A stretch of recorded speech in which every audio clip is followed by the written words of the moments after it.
What up, guys? GangstaPranksta back with a brand new episode of Gangsta Plays. Today we are here with episode 306, but before I get into today's game, hope you guys enjoyed the last episode, episode 305, where we played a random game. And yes, in case you are new to the series, Gangsta Plays is a series where I play different games for each episode, but every 5 episodes, or episodes that end in a 5 or a 0, we do a random game. And in case you've never seen an episode of the random games, what we would do is we would take a bunch of games, throw them on the wheel of randomness, and the wheel would spin around and around, and it would land on a game, and that's what we would play for the episode. But we're in the 300s now. I kind of consider it like season 4 of Gangsta Plays. We're like, 1 through 99, season 1, 100 to 199, season 2, 200 to 299, season 3.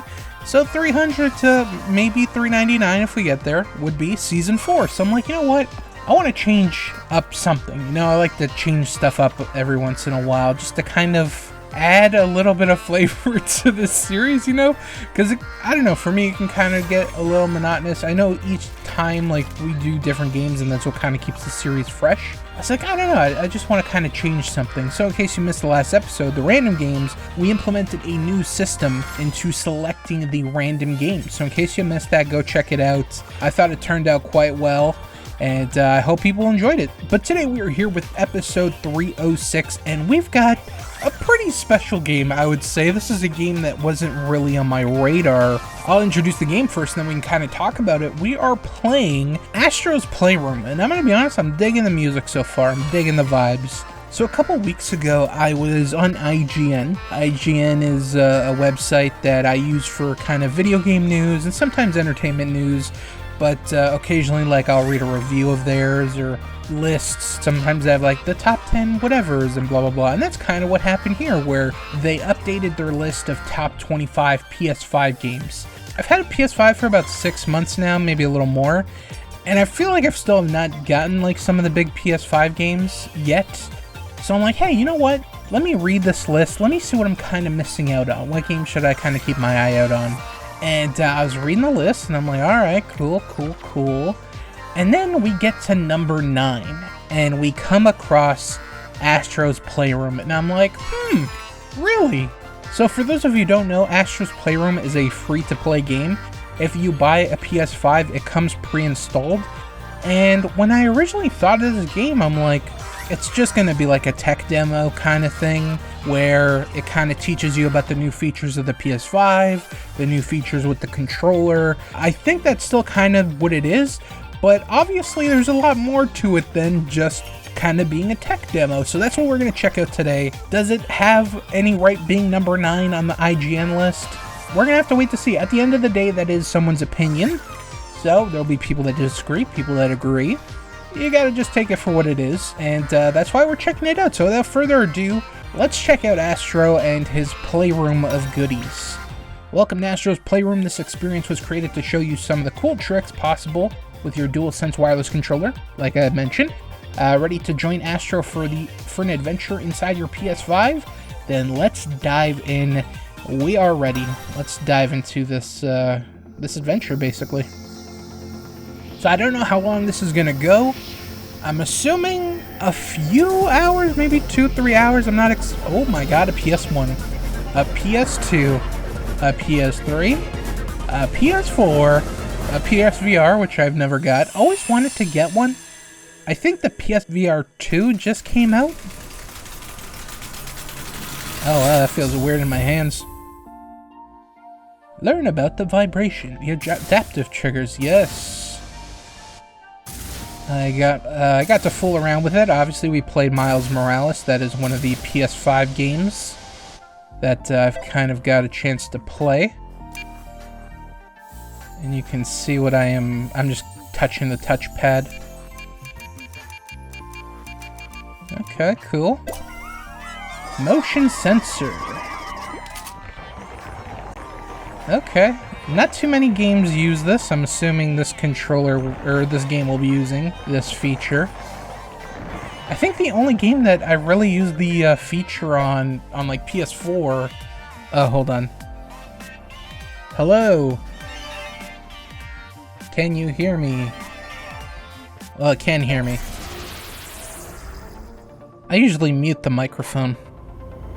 I don't like that. I like it's cool that it has a microphone, but I also don't like that it has a microphone. And there's the beautiful PS5. That's exactly what mine looks like. I wonder if it's different. I have the disc version. Oh my god, we're in the PS5. I wonder if people who bought the digital one, are they able to, like, would that scene play out differently? We're gonna flick. Oh, there. I have a little guy in my controller. Is that what you're telling me? Hello, Astro. Hey, buddy. What's up? Okay, so the touchpad does not do anything here. Obviously, this is the movement, and this is the camera.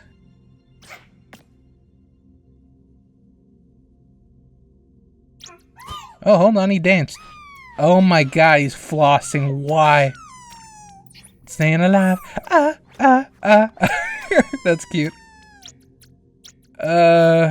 He's dabbing. Okay, I don't know what the dance is, though. Oh, he's doing the Carlton. Okay, wow. I see Fortnite was a huge inspiration for this game. We're gonna collect some PlayStation coins. Oh, he's got a double jump. Cool. Alright, so we're looking at just a little platformer game. Oh, that can damage. Okay. Cool. Are we doing... Nope. Oh, this... Okay, we got an attack. The hell is that? Do we have buddies stuck in here? Is this what my PS5 looks like inside? It's got trees and fan. Well, it's definitely got fans. The fan goes on every time my PS5 game's in there and spins up. Holy shit, sounds like a jet engine sometimes.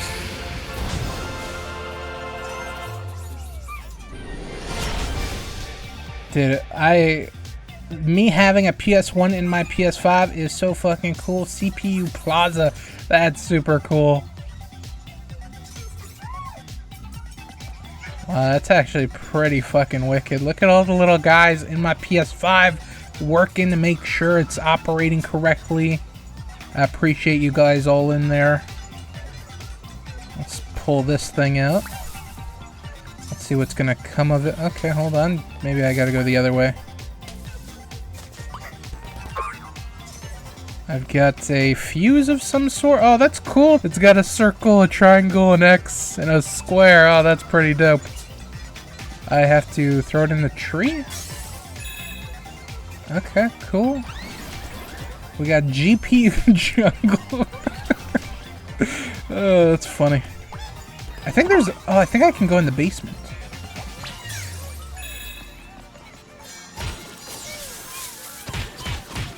I can beat up trees. That's cool. We got SSD Speedway. Can I go in my PS1? PlayStation Labo. Ew. When I think Labo, I think the Nintendo Switch Labo. The fucking cardboard garbage. Which is such a stupid gimmick. It's an interesting idea, but like, who the fuck would do that? We got Memory Meadow. Let me pull this out first.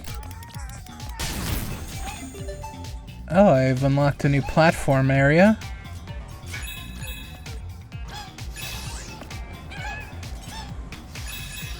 This is cool. This reminds me of like Knack and Sackboy, Crash. Oh. Okay, there we go. Okay, we got more platforming. There better be something super cool. Actually, I probably should go up there first.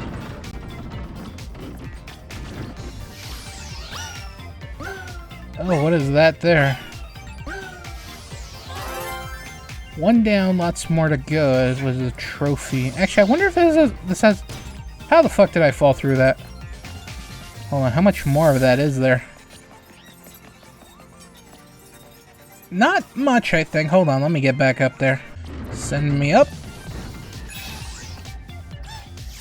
Is this gonna unlock another platform? Yes, it is. Okay.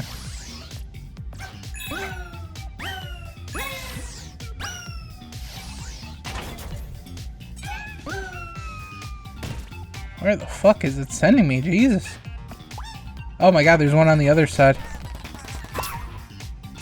And that's exactly where we're going. Zipline, buddy.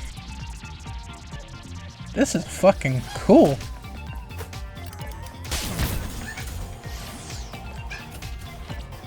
I fucked up my jump.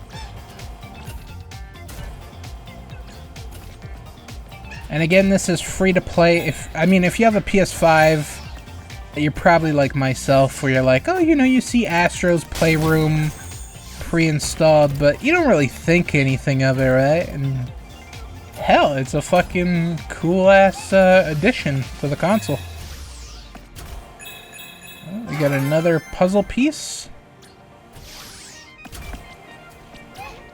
Can I make it? Oh, yes, I can.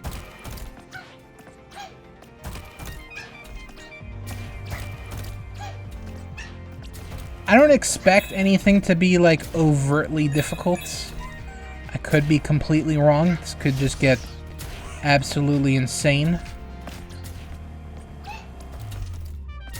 But I think I'll be able to manage.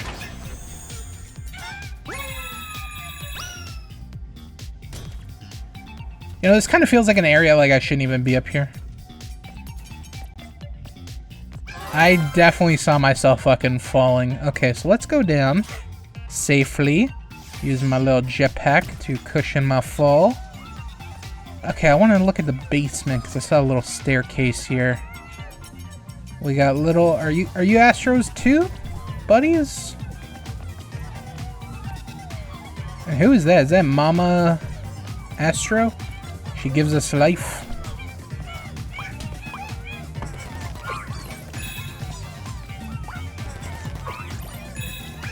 PlayStation coins. Oh shit.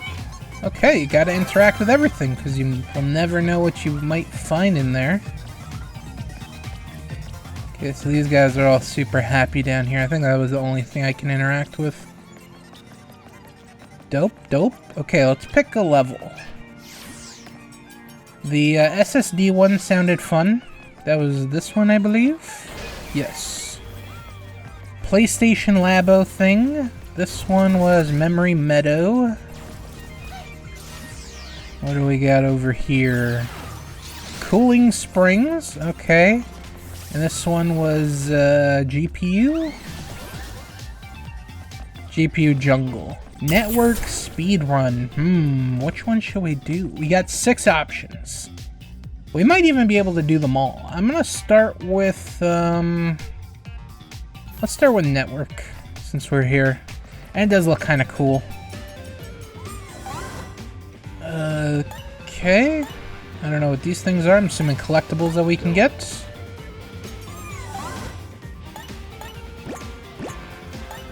Oh, you know what I think that is? I think this is, we come back and play the levels in there, and then we can unlock stuff. Okay. I think that's exactly what it is. This is definitely inspired by Crash, dude. And you know what? I ain't mad at it. I'm actually quite happy because, you know, Crash is one of my favorite games. Look at all these Astro buddies over here. What up, guys? Actually, I think there's a lot of Easter eggs. Oh!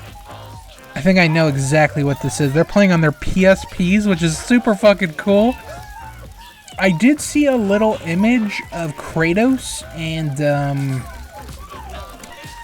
Atreus. Fuck, I almost forgot the kid's name. Atreus. They're around here. They're by, like, some body of water. I believe this is an Easter egg for Monster Hunter. And they're all on their PSP. That is super cool. Awesome. There's going to be a lot of fun stuff like that. I hope I catch all the little Easter eggs. It's a little Astro squirrel. Can I... Nope. Can't interact with that. What? Oh my god! It's Crash Bandicoot, brother! Oh my god! That's so cool! Holy shit, I love this game already. Got all the... Oh my god. Crash fucking Bandicoot and Aku Aku. Oh my god. I have the biggest fucking smile on my face right now. We got a guy climbing a tree. Are you from anything? Because some of it might not be anything. But so far it looks like Monster Hunter and Crash Bandicoot. I'm gonna try my damnedest to find every Easter egg or like kind of mention of a PlayStation game. I'm gonna do my best.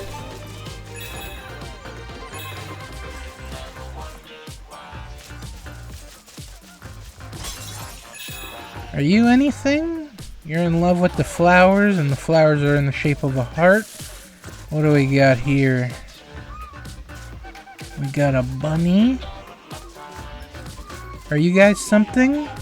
Oh, that's the, fuck. What's her name? I don't know. Horizon.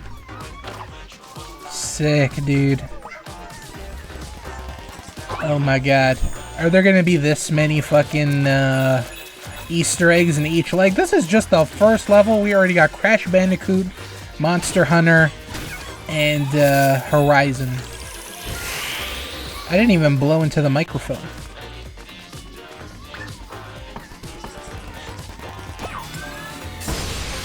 New artifact, a PlayStation Move controller. Oh yeah, I was saying that I think the PlayStation VR 2 just came out. I believe I saw something about that, or it's coming out.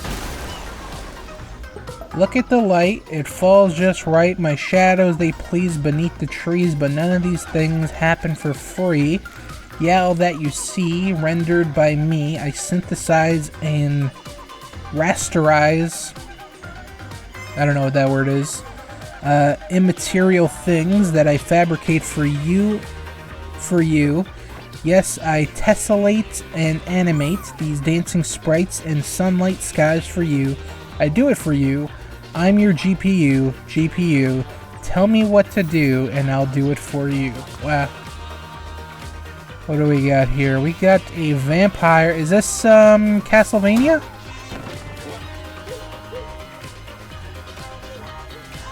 That's gotta be, right? I'm pretty sure.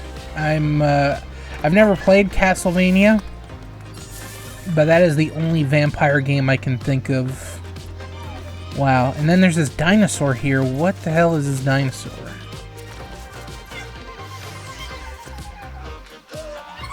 I think it is something, because the little Astro kid has a PlayStation controller, but I don't know. I know there's like a Minecrafty type game called Pixark,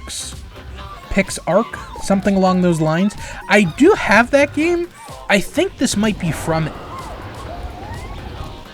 Not 100% sure, because it's not like a PlayStation exclusive, so... Oh shit, I made him disappear. So it's not a PlayStation exclusive, so it's like... It might be from that game, but it might not also... But that is the closest thing I can think of. Wow, there have just been tons of fucking callbacks already. I love this game. Holy shit. The Crash Bandicoot alone, my god, is worth it. This game is already like a 10 out of 10 in my books. What do we got here?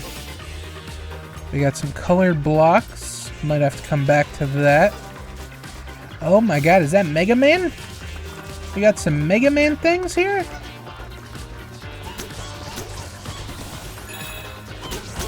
I don't know what these guys are called, but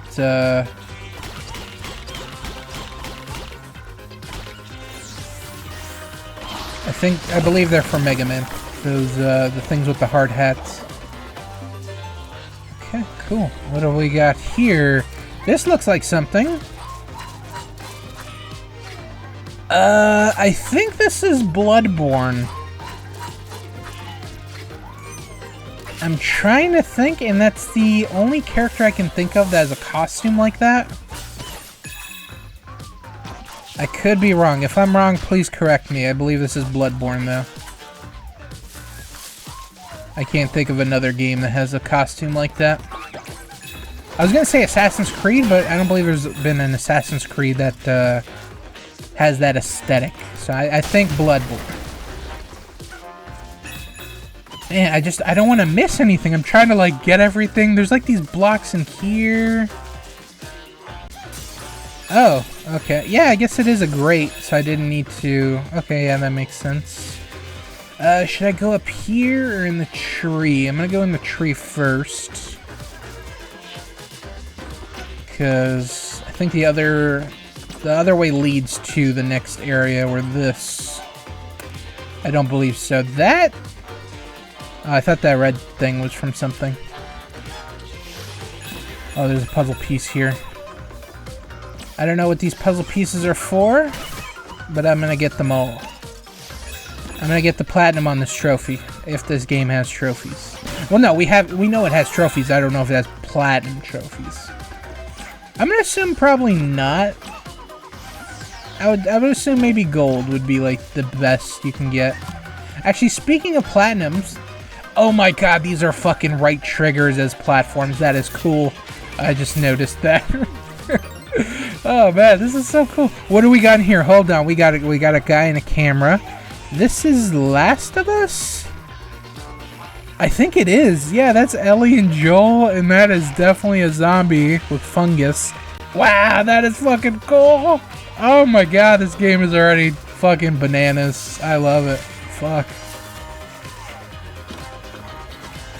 Anyway, speaking about platinum trophies, I recently got another platinum trophy. I platinumed Miles Morales. We've recently just finished the series, and I was like, you know what? I platinum. Oh my god, this is Angry Birds. Actually, speaking of Angry Birds, I actually got a chance to. Holy shit! Oh my god, he's got a grappling hook too.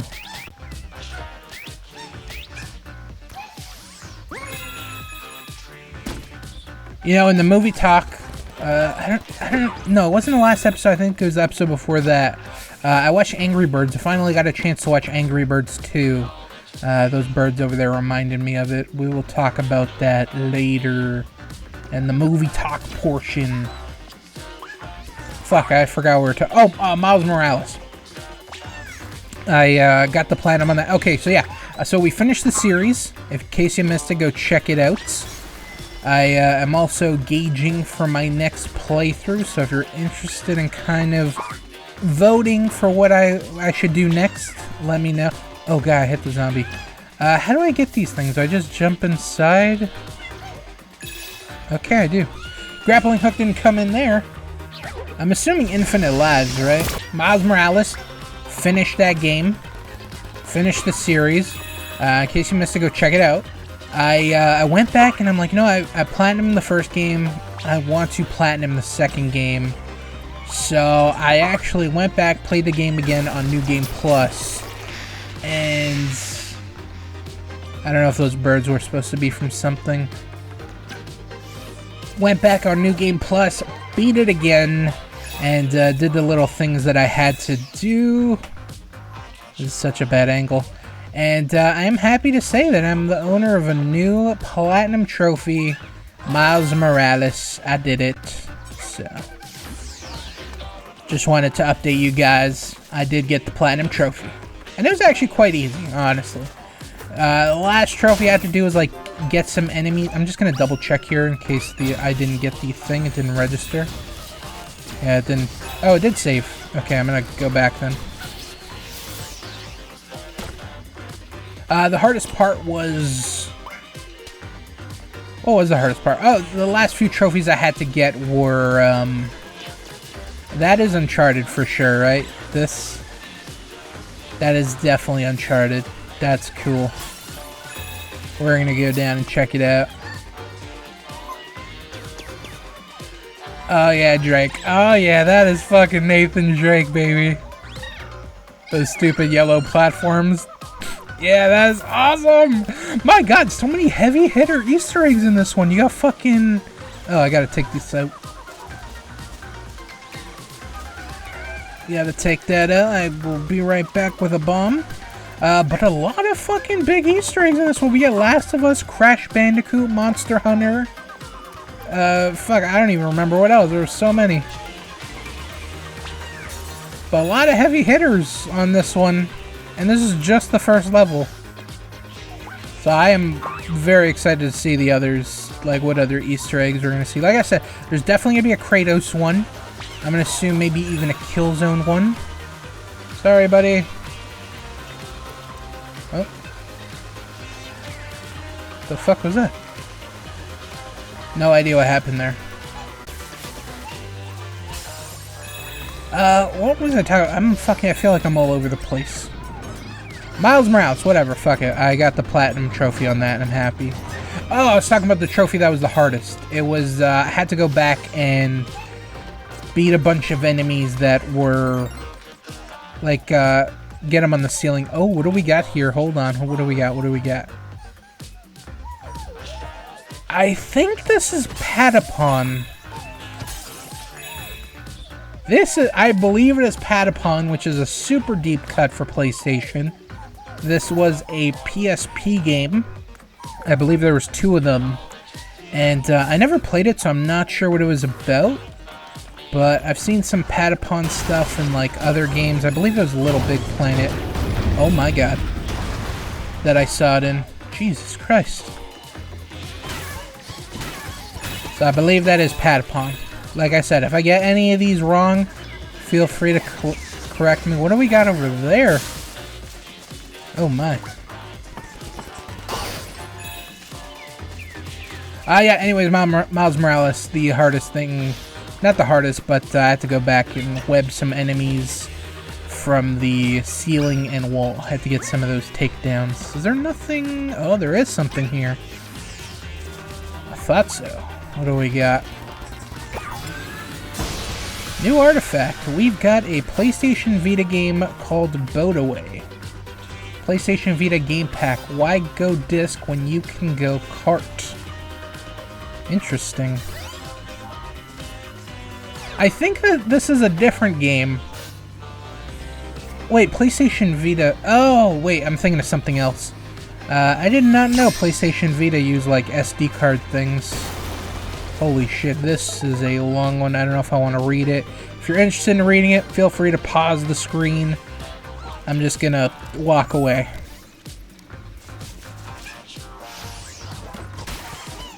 But I never had a PlayStation Vita. That's like the one PlayStation console I never had. Had PS1, PS2, PS3, PS4, and now PS5. And I had a PSP. Never had a PS Vita.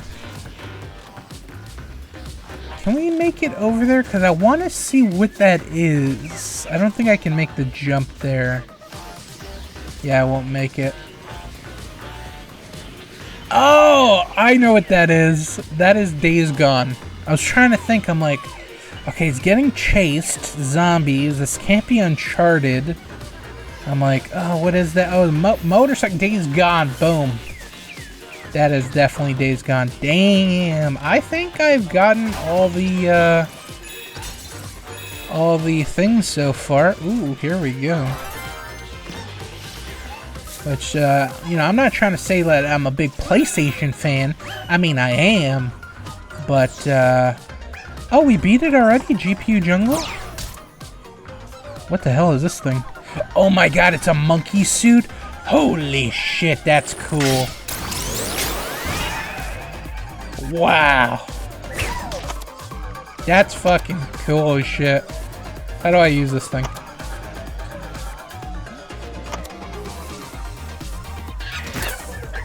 That hurt my butt.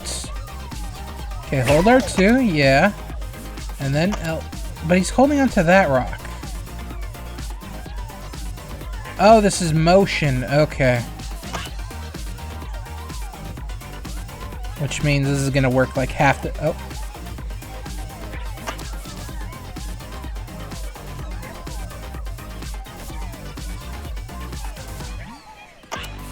Oh, hold on. Okay, I figured it out.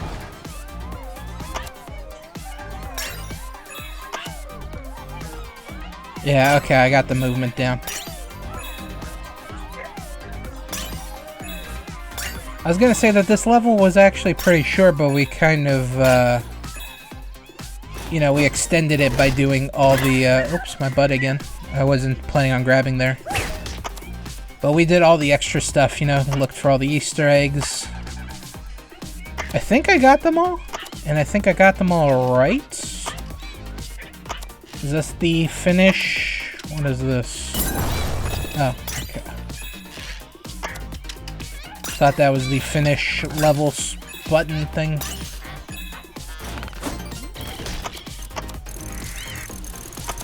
Oh, I probably should have grabbed there. Hold on.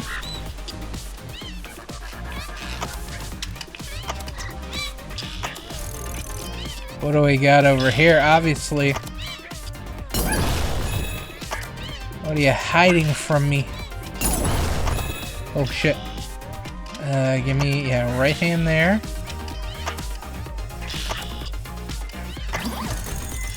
Oh, labor Jesus. Hold on, is that a thing in there? If it is, I totally missed that, so I'm not sure if there was something in that cave.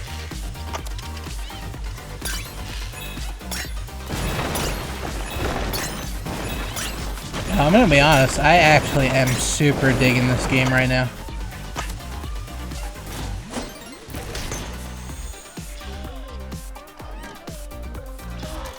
Oh, oh my god. This is insane. But there was something to the... Hold on, let me see if I can go down. Oh, we can go over. Okay, hold on, I gotta do the motion stuff. Cool. Can I go to the left? Actually, if I spin, I might be able to.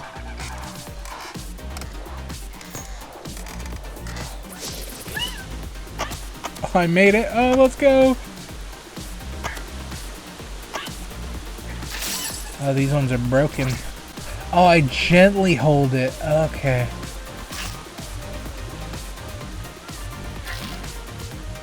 Wow. What is this? Is this the end of the level? What the hell is that golden box? New artifact. What is this? PlayStation camera. Ooh, for my PlayStation Move. Sick. I'm glad that led to something.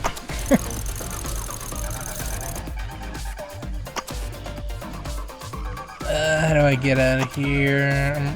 Oh, there we go.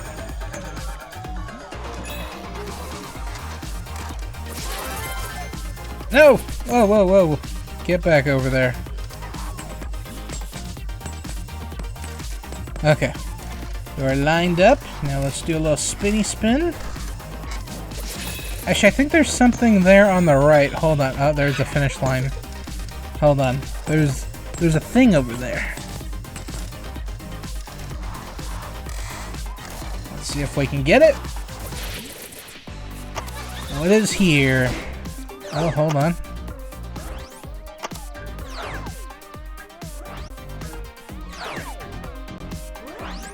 There we go.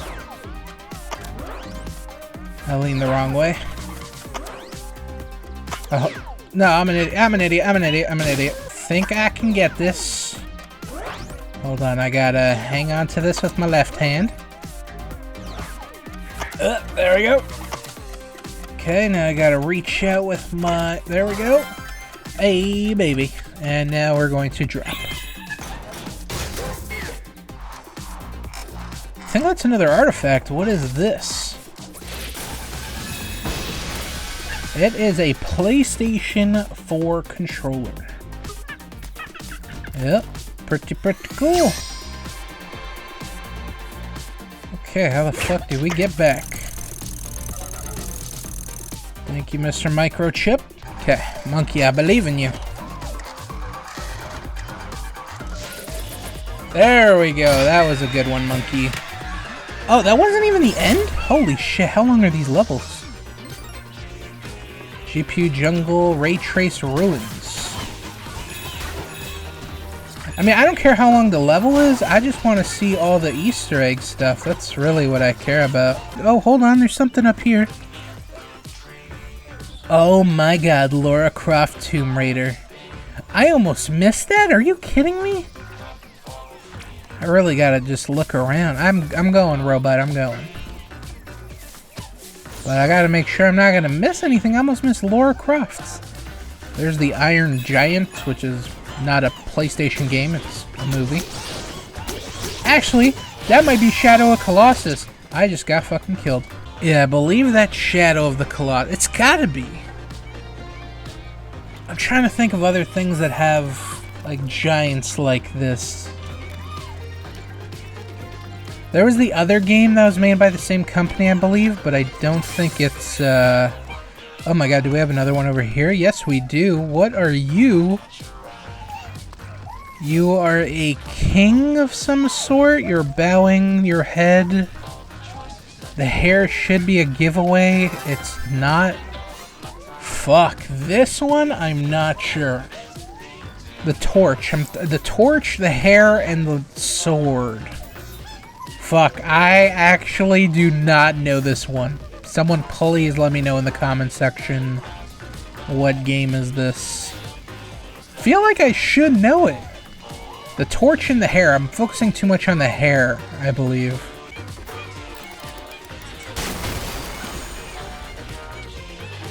We got our little Astro buddies over there doing some platforming.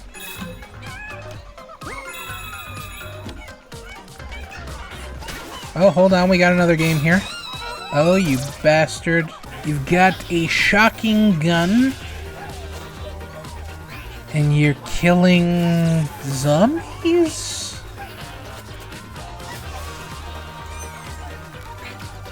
I feel like I should know this one. Maybe the jacket. Let me look at the jacket. Oh, is this Order 1980 or 1886? I think it might be that. Yeah, mustache. I think it is. I think it is Order 1886. What are you guys doing up here? Is that bananas? Are you guys... Oh no, that's... Gotta look for a guy with a camera. Because I was gonna say, is that Ape Escape? Which would be awesome. What is this? PSVR processor unit. Okay, yeah, I would have never guessed that. Didn't have one of these. Cool, though. At one point, I was considering getting a PlayStation VR because they had them on sale one year for like a Black Friday deal. But I was like, man, I don't know if I'm going to use it, and I feel like I'd get motion sick from using it. So I was like, ah, you know what? I think I'm just going to skip out on it. I don't know if I regret it. So I was just saying if there's something beneath the glass platform. I think it's just to make my life harder. You piece of shit. Why are there spikes in a bush? But I remember someone told me that the PlayStation would not be good. The VR wouldn't be good with... Oh, okay, he just popped them. PlayStation wouldn't be good. PlayStation VR wouldn't be good on the regular PS4. It runs not too good. It would run better if it was... Oh my god, I think that's Ratchet and Clank. I gotta get a closer look on that one. Hold on, let me go up here. Yeah, so somebody told me... Wow, you're blowing me away, you piece of shit. Actually, hold on, that might work in my favor. Thank you. No, this is not. This is not Ratchet and Clank. This is a different game. This is Jak and Daxter. That is a Jak and Daxter callback right there. Hell yeah. Honestly, I was considering it for one of the next few games of Gangster plays. We'll see. That was fast. He came by super fast. And that was one of the ones I was considering. So, holy shit. We'll definitely see Jak and Daxter sooner than later.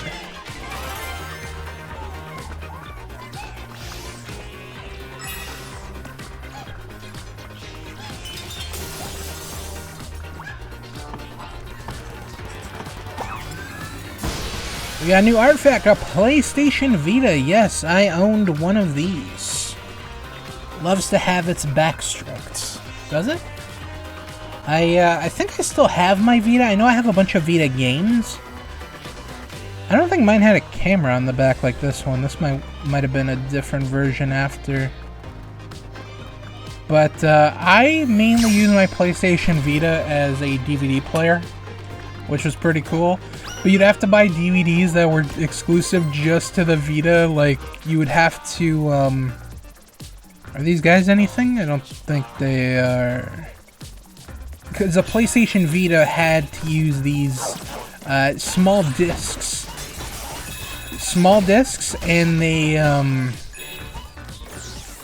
were in like this little case. It was really weird. It was a really weird setup for the what the hell? You give me a bow and arrow? Hell yeah.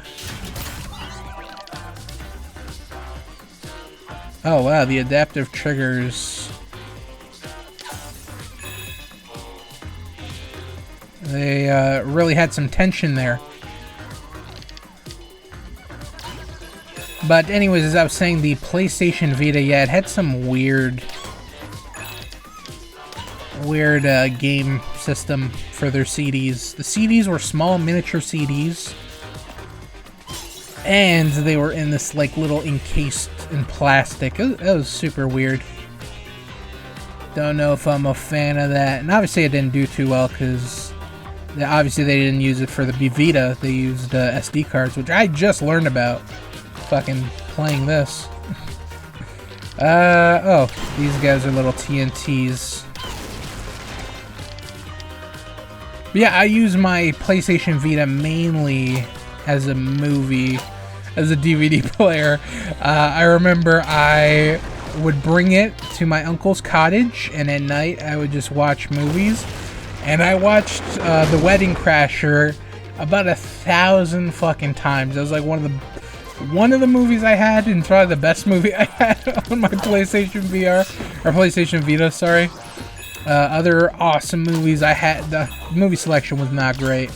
And I didn't even buy The Wedding Crashers. This was a buddy of mine that was in my math class. We were talking about PlayStation Vita one day, and he's like, oh yeah, I got mine, I don't even use it anymore. And he's like, do you want to use mine? Like, do you want it? And I didn't want the console because I had mine, but he offered to give me like some stuff, and one of the things he gave me was Wedding Crashers. And holy shit, I used the shit out of that thing. Oh my god.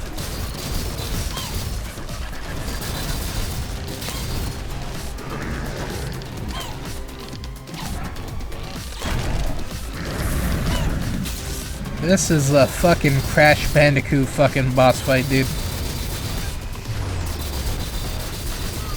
This is awesome. Oh god, I fucking missed my cue there. There's a small opening and I missed it. So yeah, I watched Wedding Crashers about 1,000 times. Other movies I had I think it was called Don't Pick Up the Phone, or When a Stranger Calls, something like that. It was a horror movie, came out in I think 2006. And it was about a babysitter. I think she was a babysitter. She was house sitting. And there's a serial killer in the house, and he's calling from in the house. I don't remember what it was called exactly. And I had Jerry Maguire. Fuck! So Jerry Maguire, I think those were the only 4 movies I had.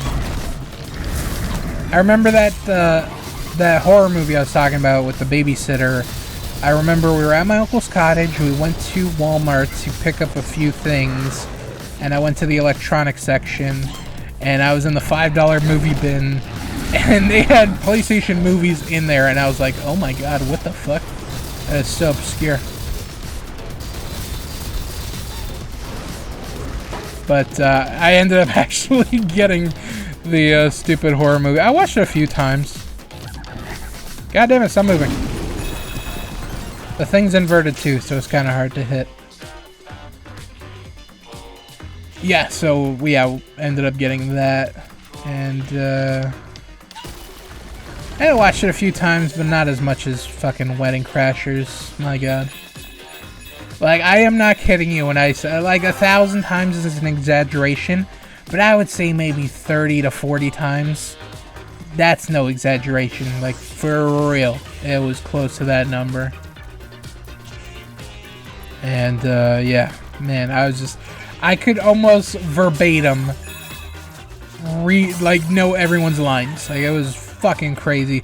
Oh my god, is this Tekken? Oh my god, we got Hayachi, and we've got Jin Kazama, I believe it is.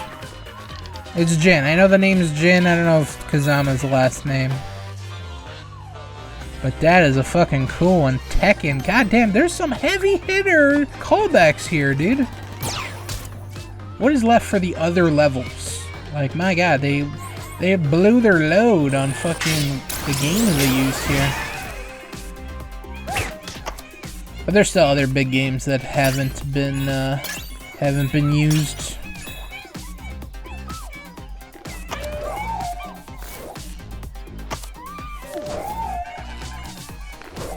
Grab monkey.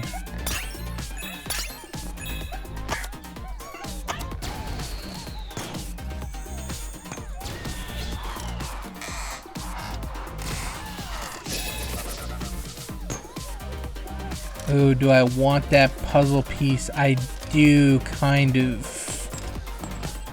Move it over. Okay, let's see if we can,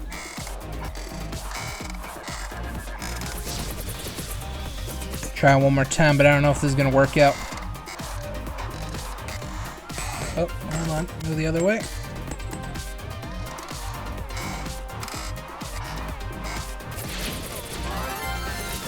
Oh, make it back, monkey. Oh my god, I fucking made it. Holy shit.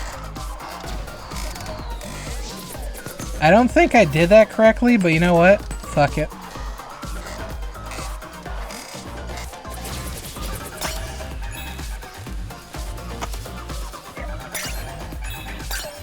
I was not expecting the levels to be this lengthy, but shout out to the game, dude. Exceeding my expectations greatly.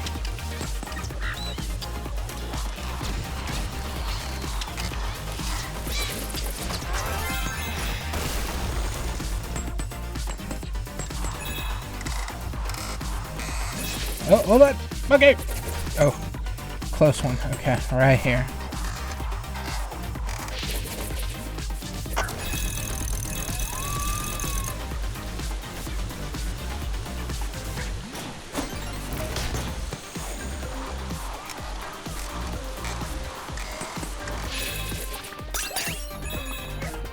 Fuck it, just get all the coins, I guess. I don't know if the coins are gonna do anything or if they're just for score, but you know what? You know, we strive to get them all.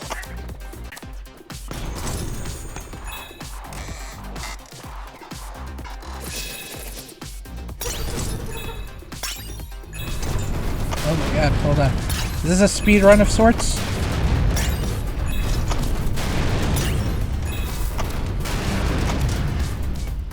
Maybe it's not. No.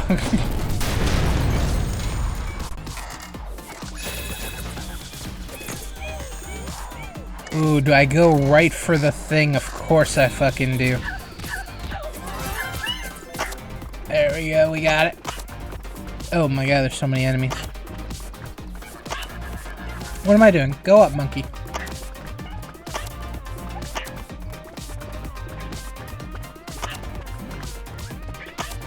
Okay, monkey, you gotta climb like you've never climbed before.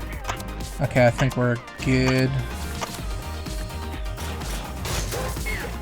Oh, another artifact. What's it gonna be?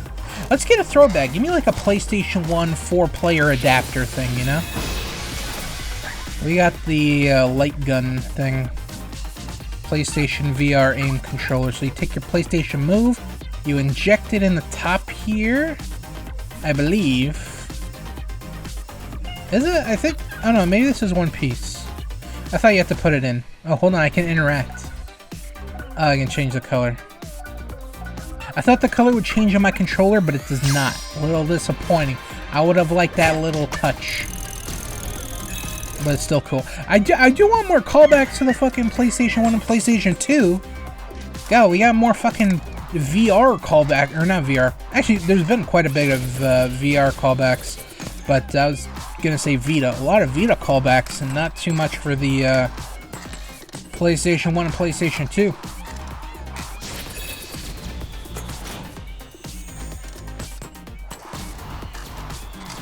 Oh wow, that looks lame.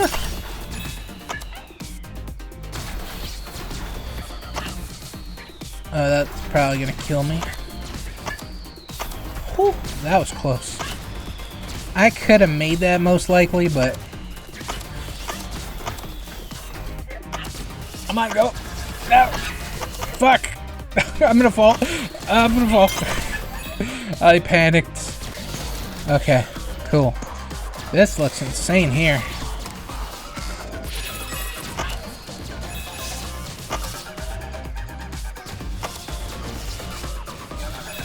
Actually, I didn't even mention at the beginning, you actually almost did not see this video or videos for a while. I completely forgot to mention this.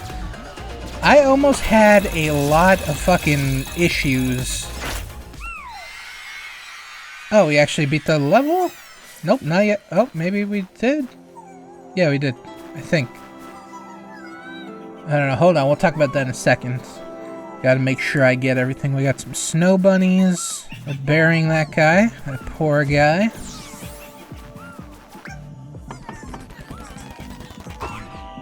We've got a chest. What do you got in here? An arrow. Okay, what am I shooting? The bunnies? No, bunnies aren't getting... Oh my god, I did not mean to shoot that guy. This guy's frozen. Okay, we can't get him out. Oh, hold on. Journey! I know that one. That's a fucking cool callback. Hell yeah. Shout out to Journey. That was another game I was thinking about doing for Gangster Plays. I was looking at it the other day in my game library, and I'm like, oh my god, Journey. Forgot about that.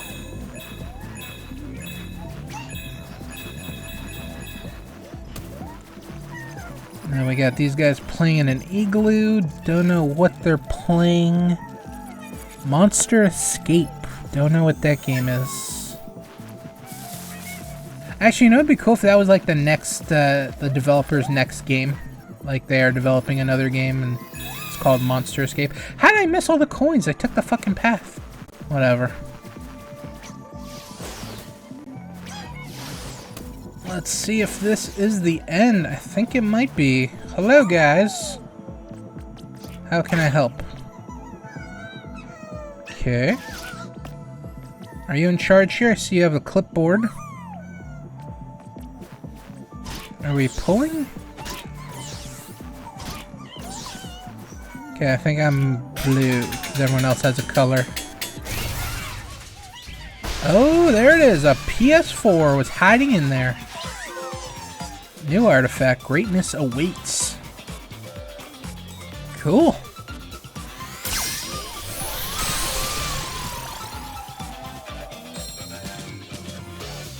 That's actually super cool. I was not expecting the level to be that long.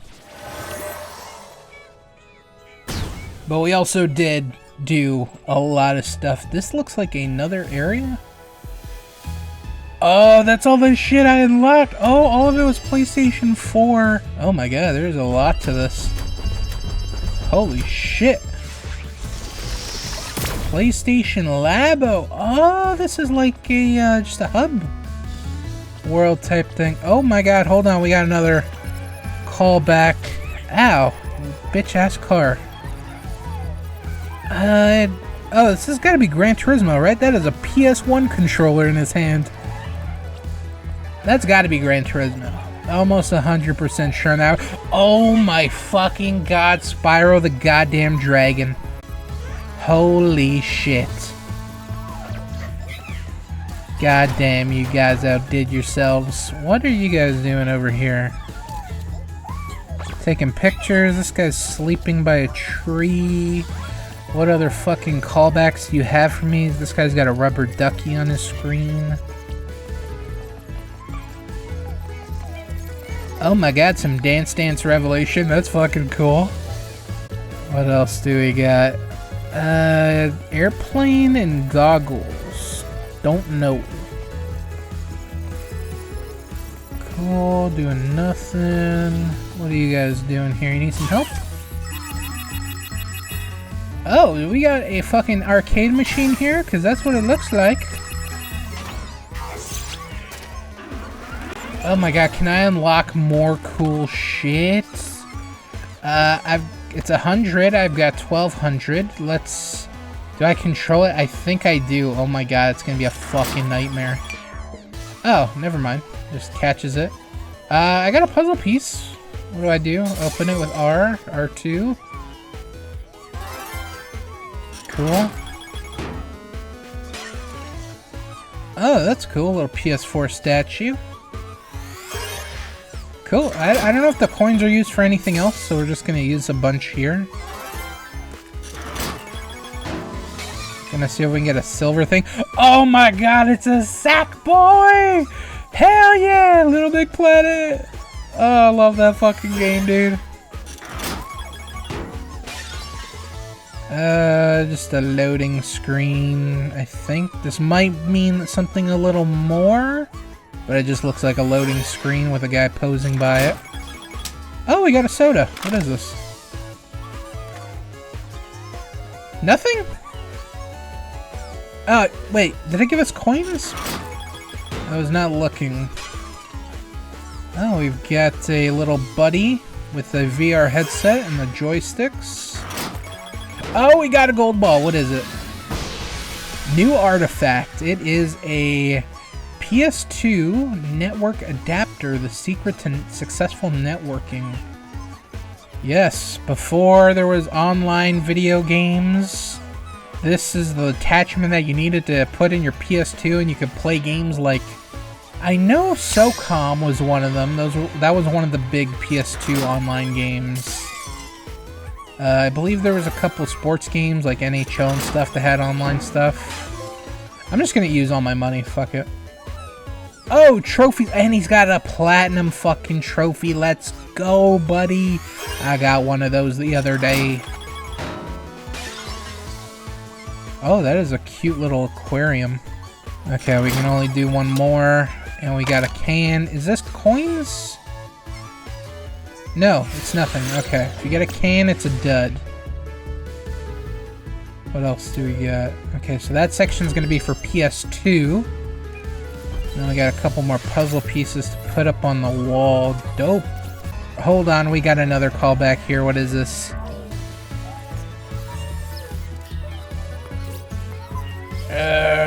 I don't know. Blocks and a floating orb? Or is it the guy with the glass? The magnifying glass.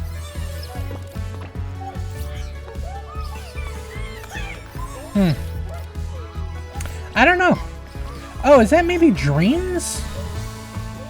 Maybe dreams? I could be wrong on that one. Oh, there's a Sackboy thing. We got the little thing for the statue. Dope. This is fucking cool.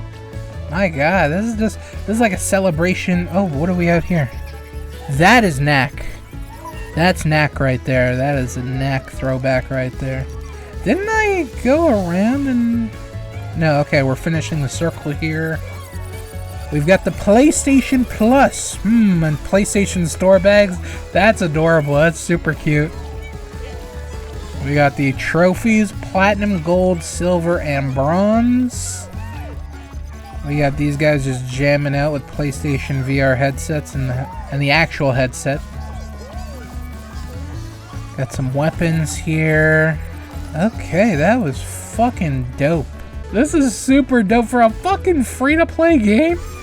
Oh my god. And I wasn't gonna play this fucking game. I only played it because, what do we got here?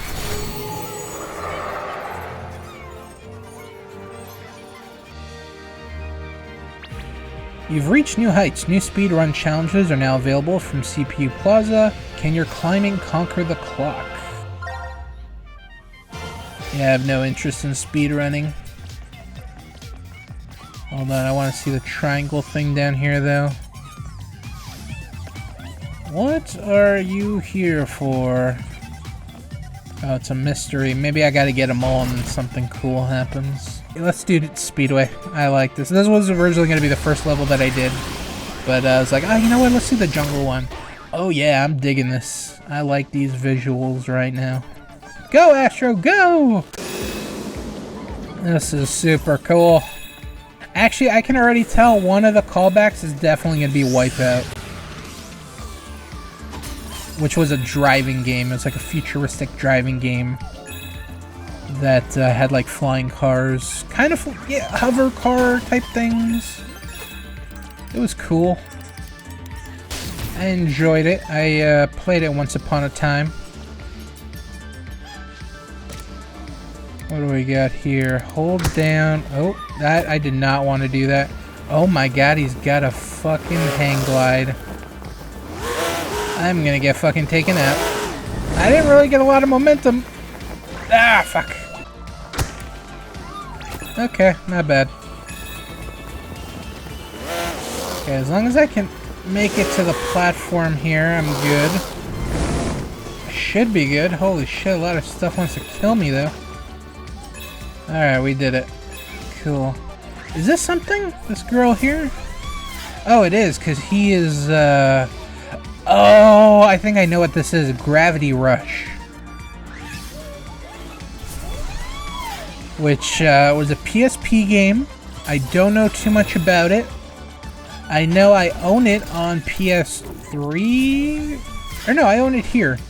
I bought it as a downloadable game like a really long time ago. Never played it though. Honestly, funny enough, I just re-downloaded it on my PS5. So, hey, maybe we will see that game.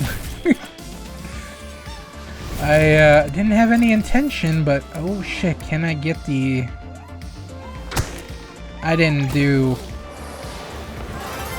Fuck.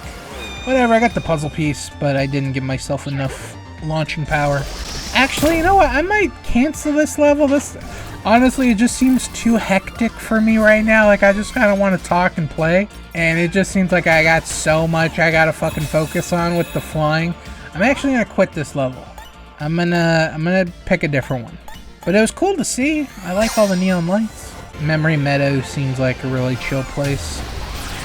It seems like the vibes I want to go for. Memory Meadow, Gusty Gateway. Yeah, I was just looking to kind of get like a level that we can just kind of talk about movies, some of the movies I watched a couple goodies, one that I did not like and then one that I did. Also watched some more wrestling, so we can talk about that. What else? Oh, I was talking about my tech issues that I completely forgot about. Oh my god, a callback to one of my favorite indie games. I don't know if I'd put it as one of my favorite games. Flower. Fucking great game. I love the shit out of it. Such a peaceful, awesome game. One of my favorite indie games. Love that one a lot. Oh my god, that is an awesome callback. I love that game so much. Hell yeah. Oh man, shout out to Flower. Great indie game. Anyway, so, just gonna quickly talk about my tech issue thing, and then we can talk about wrestling and movies and blah blah blah. So tech issues, yeah. So for the past few days, I've been having like this really bad stutter on my computer, where my mouse was stuttering, like YouTube videos were stuttering. I tried to play some games just to kind of test it out, and even those were stuttering too, and I was like, man, what the fuck is going on? I thought it might be a video card issue, and I did a bunch of tests. I uninstalled my NVIDIA drivers, and after I uninstalled it, all the issues were fixed, and I'm like, oh my god, another call back to one of my favorite fucking games as a kid, Ape Escape. Holy shit. That is awesome. Oh my god, there's another thing. Oh my god, is that medieval? Yes, it is! Dude, I never played this game, but I always wanted to. This one's a PS1. This one's a PS1 world. The Flower is not a PS1 game, but Ape Escape was a PS1 game. Medieval was a PS1 game. Oh my god, bringing me back, dude. I never played Medieval. I always wanted to. I always thought it looked like a lot of fun. I bought the remastered version that they released a couple years ago. Definitely want to play it for Gangster Plays. Have not done it yet, but is definitely on the list of games to fucking play. Anyways, back to my tech issues. So yeah, I was just having just a bunch of stuttering issues. I was like, what the fuck? So I installed my NVIDIA drivers, and my thing started working correctly. So I'm like, oh man, it's got to be something with my video card. What the fuck is it? Is my video card fried? Like, I don't really want to buy another one right now. So my go-to tech person is usually my uncle. And of course, he just left for the UK. So he's kind of out of reach at the moment. So I was like, oh man, what am I gonna do? And then I'm like, oh shit, my cousin is a computer guy. Let me ask him. Let me see if he's got any ideas. So I hit him up, and he was like, I explained him my issues, blah blah blah, and he was like, okay, go in your task manager, and do you see this task? And if so, end it. And I saw it, and I ended it like you said, and I'm like, I'm still having the issues. And what is this? Oh, I think I know what this is. I don't remember the name of the game. It was developed by Media Molecule. Fuck, he's got an envelope for a head. Yeah, I don't remember the game at all. I never played it, but I know which game it is. It was a PS3 game, but I can't think of the name. Yeah, I don't know. But I see the one down here, and this is definitely... Oh, fuck, what's it called? It's the game with Norman Reedus, where he delivers packages, basically. I heard it described as an Amazon simulator. Never played it. It is Death Stranding. Boom. Got it. Yeah, this is Death Stranding right here. Never played it. It seemed very boring from the reviews that I saw. He told me to check my task manager. Boom, I checked the task. I ended it. It didn't fix my issues. And then he's like, check if all your cables are, like, nothing's loose or anything. And I'm like, really? I didn't move anything. I don't know why it would be loose. And come to find out, the fucking HDMI cable on the back of my TV/monitor was loose and was somehow creating all those fucking issues. Did not understand it. How the fuck does a loose HDMI affect a fucking mouse stuttering? Like, I get it for games and shit, but for a mouse? Did not make any sense to me. So yeah, he helped me out. I just, fixed it. And yeah, that fixed my issue. So that saved me, potentially buying another graphics card, which would have been super lame. We've got another buddy here. This has got to be the Guardian, right? The Last Guardian or whatever it's called. It was made by the same people that did the Shadow of the Colossus. Guardian's in the title. I'm not sure what it's called, but I know he's got a pet. I thought it was more of a cat instead of a bird. I could be wrong on this. Let me know if I'm wrong. Anyway, so, yeah, loose HDMI cable created so many issues for me. It was unfucking believable. And I was just like, man, am I just not going to be able to record for a bit? And I was pissed off. I'm just like, man, I've been on a roll with the uploads lately. Don't want to toot my own horn, but in case you missed it, you know, Spider-Man's done, so uploaded that. Uploaded the figure video. Uploaded... I think there was something else. I don't remember. I uploaded a handful of videos, and I was pretty consistent with it, because I've been pretty behind on my uploads and recording schedule that doesn't really exist. And I was like, oh man, is there going to be another fucking setback for me with this tech issue? And thankfully that is not the case. So shout out to my cousin, came through super clutch. Yeah, that allowed me to record this video right now. Anyway, so yeah, just a small little tangent, but when it happened, I was super pissed off, as you can imagine. We've got another thing. I see the origami bird, and it's got to be heavy rain, right? It's raining, the origami bird. I'm going to say heavy rain for that one. I could be wrong, let me know. But I believe that is the case. Heavy rain. Anyway, so yeah, back to the regular scheduled programming.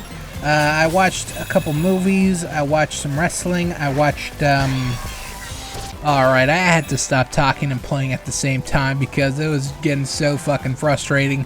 I'm trying to finish a thought here, and then I'm just constantly getting killed by these goddamn electric guys. So the rest of this commentary is recorded post, so I may not be talking about all the different Easter eggs that I see visually, but I'm sure there's a lot of cool stuff. So we'll talk about the wrestling stuff first. So I watched AEW Revolution 2023, and I thought it was a pretty good show.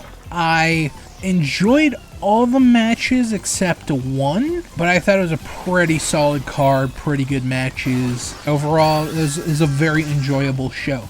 I did have some issues with it, but we'll talk about that at the end. So there was a pre-show match. I know I love pre-show matches, but I did not get a chance to watch this. I was supposed to go back and watch it, but I didn't end up doing it, so forgive me. But it seemed like a good match. Mark Briscoe and the Lucha Bros versus Ari Daivari and the Varsity Athletes, which is Josh Woods and I believe Tony Nese. Didn't watch it, but it seems like it would be like a really fun match. I did watch everything else though, so we'll get into that. So first match was Ricky Starks versus Chris Jericho with JAS banned from ringside. I thought it was a good match. Ricky ended up picking up the victory. It was a good back and forth match. Honestly, not anything too much to say on this one. One thing I thought was pretty weird, and I was kind of expecting some follow-up on AEW Dynamite, where the JAS is banned at ringside, right? But near the end of the match, you got Sammy Guevara come out. I mean, Action Andretti stopped him, but he was banned at ringside, but he came out and didn't face any repercussions, which I thought was absolutely stupid. He was on the next show. He was on AEW Dynamite, where he competed in a trios match with Daniel Garcia and Jericho against Top Flight and AR Fox. So I'm like, oh, I guess they're just gonna gloss over this. So that was like one thing I did not like about this match, is Sammy coming out. Obviously, you knew JAS was gonna get involved somehow, but I'm like, at least punish them, do something if they're gonna get involved. But no repercussions, they got to get away with it. Whatever.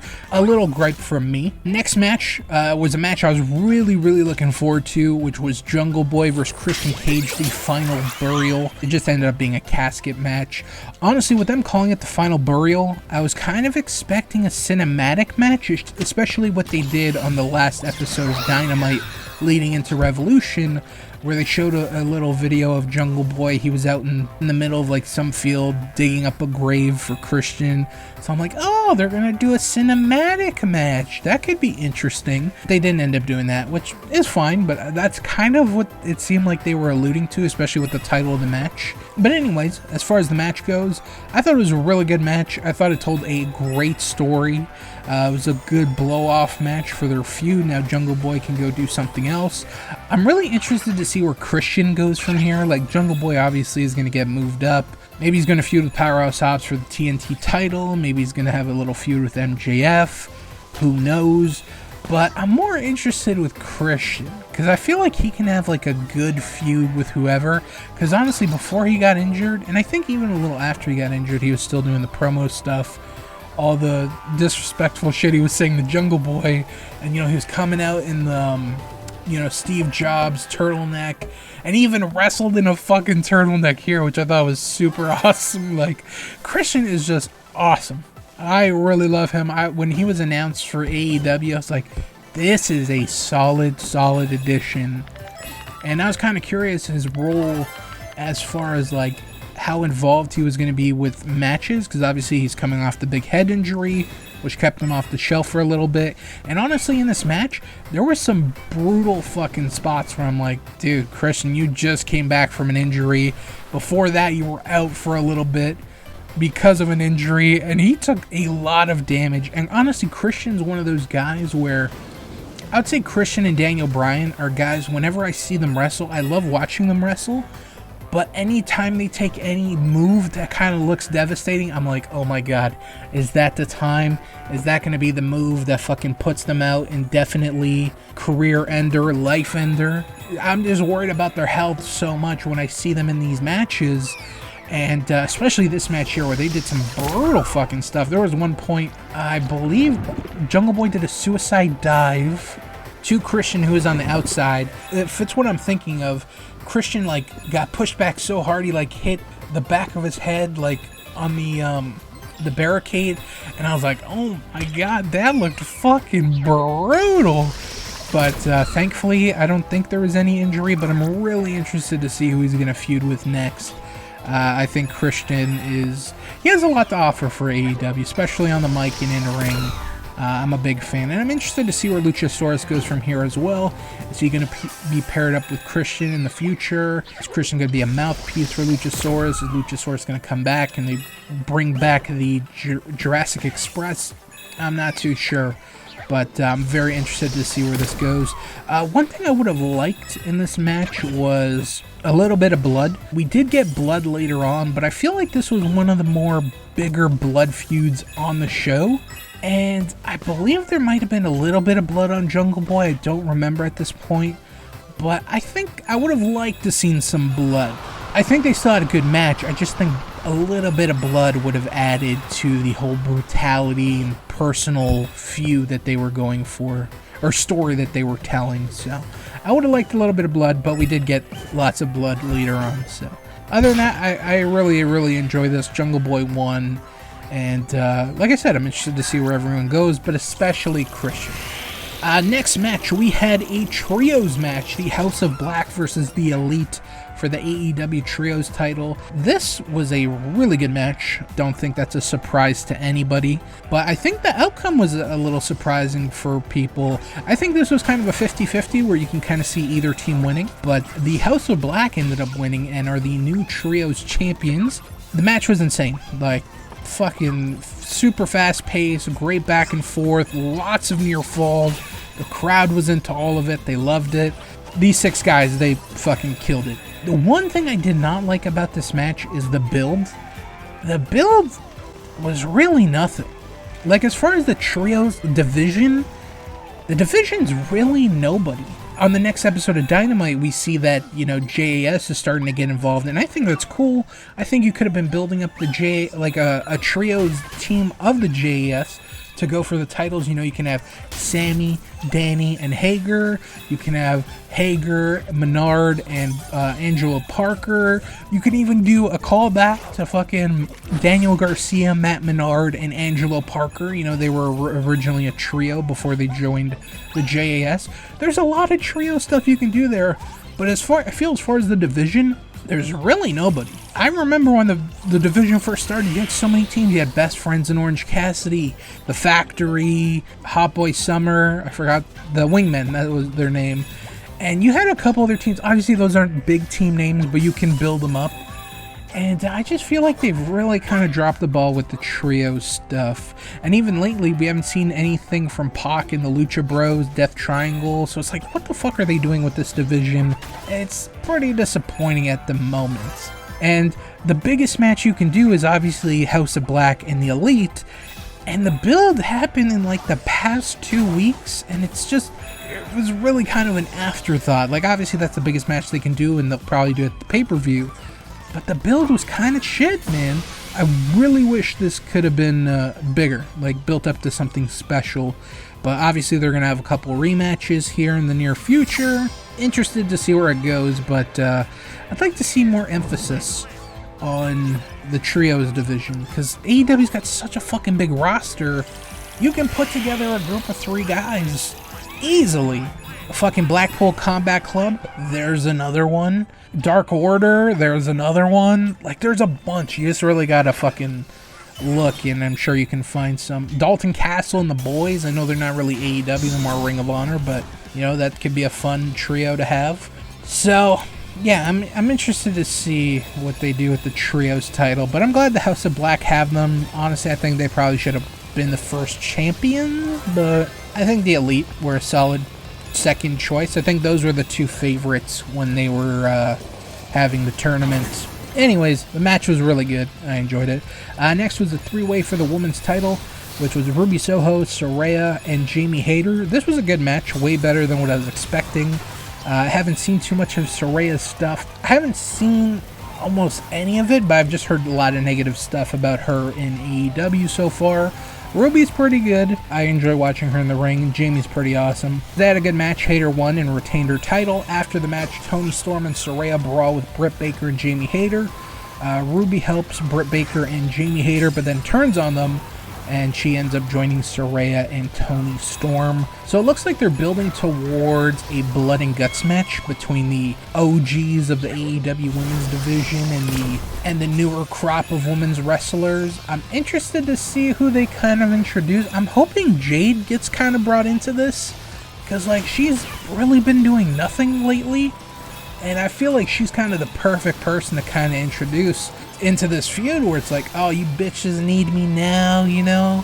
And, you know, Jade's kind of been doing her own thing, and she really hasn't interacted with many of the women in the feud here. So I think it'd kind of be cool to see, you know, maybe teasing a match between Jamie and Jade. I just think Jade could be a good addition to this feud, especially being an original talent for AEW. Or homegrown talent, that's a better word for it. Next, we have Jon Moxley and Hangman Page in a Texas death match. This was a really good match. Very bloody, very brutal. I think too brutal. We'll talk about that in a second. Really good match. Like I said, Hangman won after making Moxley tap while he was hanging Moxley with a chain. He is called the Hangman after all. In my opinion, I think they did too much. Like, when you're introducing bricks into a match, and you're still getting up from getting hit with a brick or a brick being used on you, I think that's kind of like a sign to be like, oh, you know what, this is too much. You're doing way too much if a brick isn't even able to stop these guys. So I thought it was kind of too over the top. I mean, it was brutal, a lot of brutal spots and stuff, but too much, way too much. And then the biggest thing for this is like the next episode of AEW Dynamite, Jon Moxley, who lost at Revolution, is just fine, and he's in a match during AEW Dynamite. And it looks like they're continuing the feud, and it's like, this was a good blow-off match. I don't think you need another match. Like, you can kind of tease them always being rivals and stuff, but I don't think they need to wrestle each other right away after having this Texas death match, you know? Cool them off for a little bit, keep them separate from each other. Maybe Dark Order and Hangman Page can have a trios run, and they can feud with Blackpool Combat Club. You can do some fun 6-man matches there, maybe even 8-man if you want to bring Bryan Danielson into it. I wouldn't, but those are always an option. Funny thing I thought was just absolutely hilarious, because it's kind of become a meme at this point, with Moxley bleeding, was, so Moxley starts bleeding about 3 minutes into the match, and Excalibur, who is one of the commentators, makes a comment which I just thought was super hilarious. He said, a gust of wind could bust open Jon Moxley. Now, they did cover it up by saying, oh, you know, on Dynamite just a few days ago, he was bleeding, so the wound on his head is still fresh, and that's why he's bleeding here. I get it, good cover, good explanation, but my god, Moxley needs to chill the fuck out on blood. Blood is cool. I like blood in my wrestling. I do. Especially in a good feud, blood adds a lot. But when you see blood literally every fucking show, every Dynamite, Rampage, AEW Dark, whatever the fuck, blood gets so desensitized. And I feel blood should be special. Because of all the health risks, blood should only be used for special circumstances. And with it happening so much, I fucking hate it and despise it. And I wish Moxley would stop fucking bleeding all the fucking time.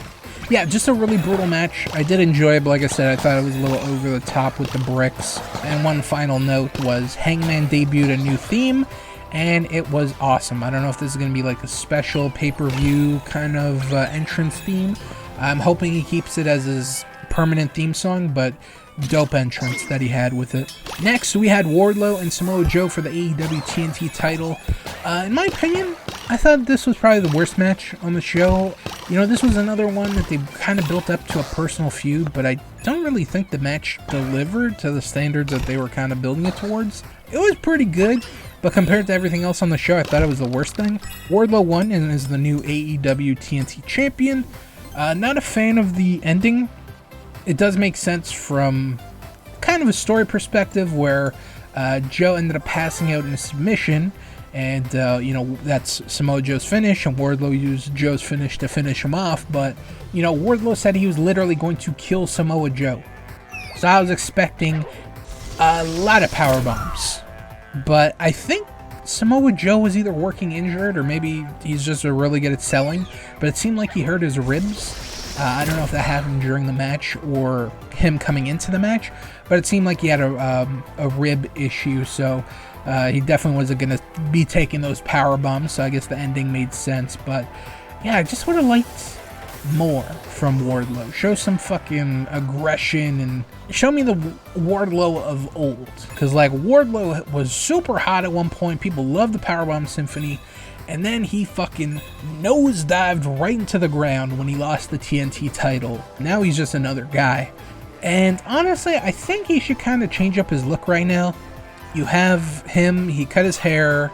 I think he should drop the singlet. Honestly, I think he should just rock like trunks and just wrestle like that, like show off his body, because he is a good looking guy, he's super built. I think they should just kind of take this as a time to kind of repackage him, give him a different look, kind of throw him out there, hopefully get him back on track.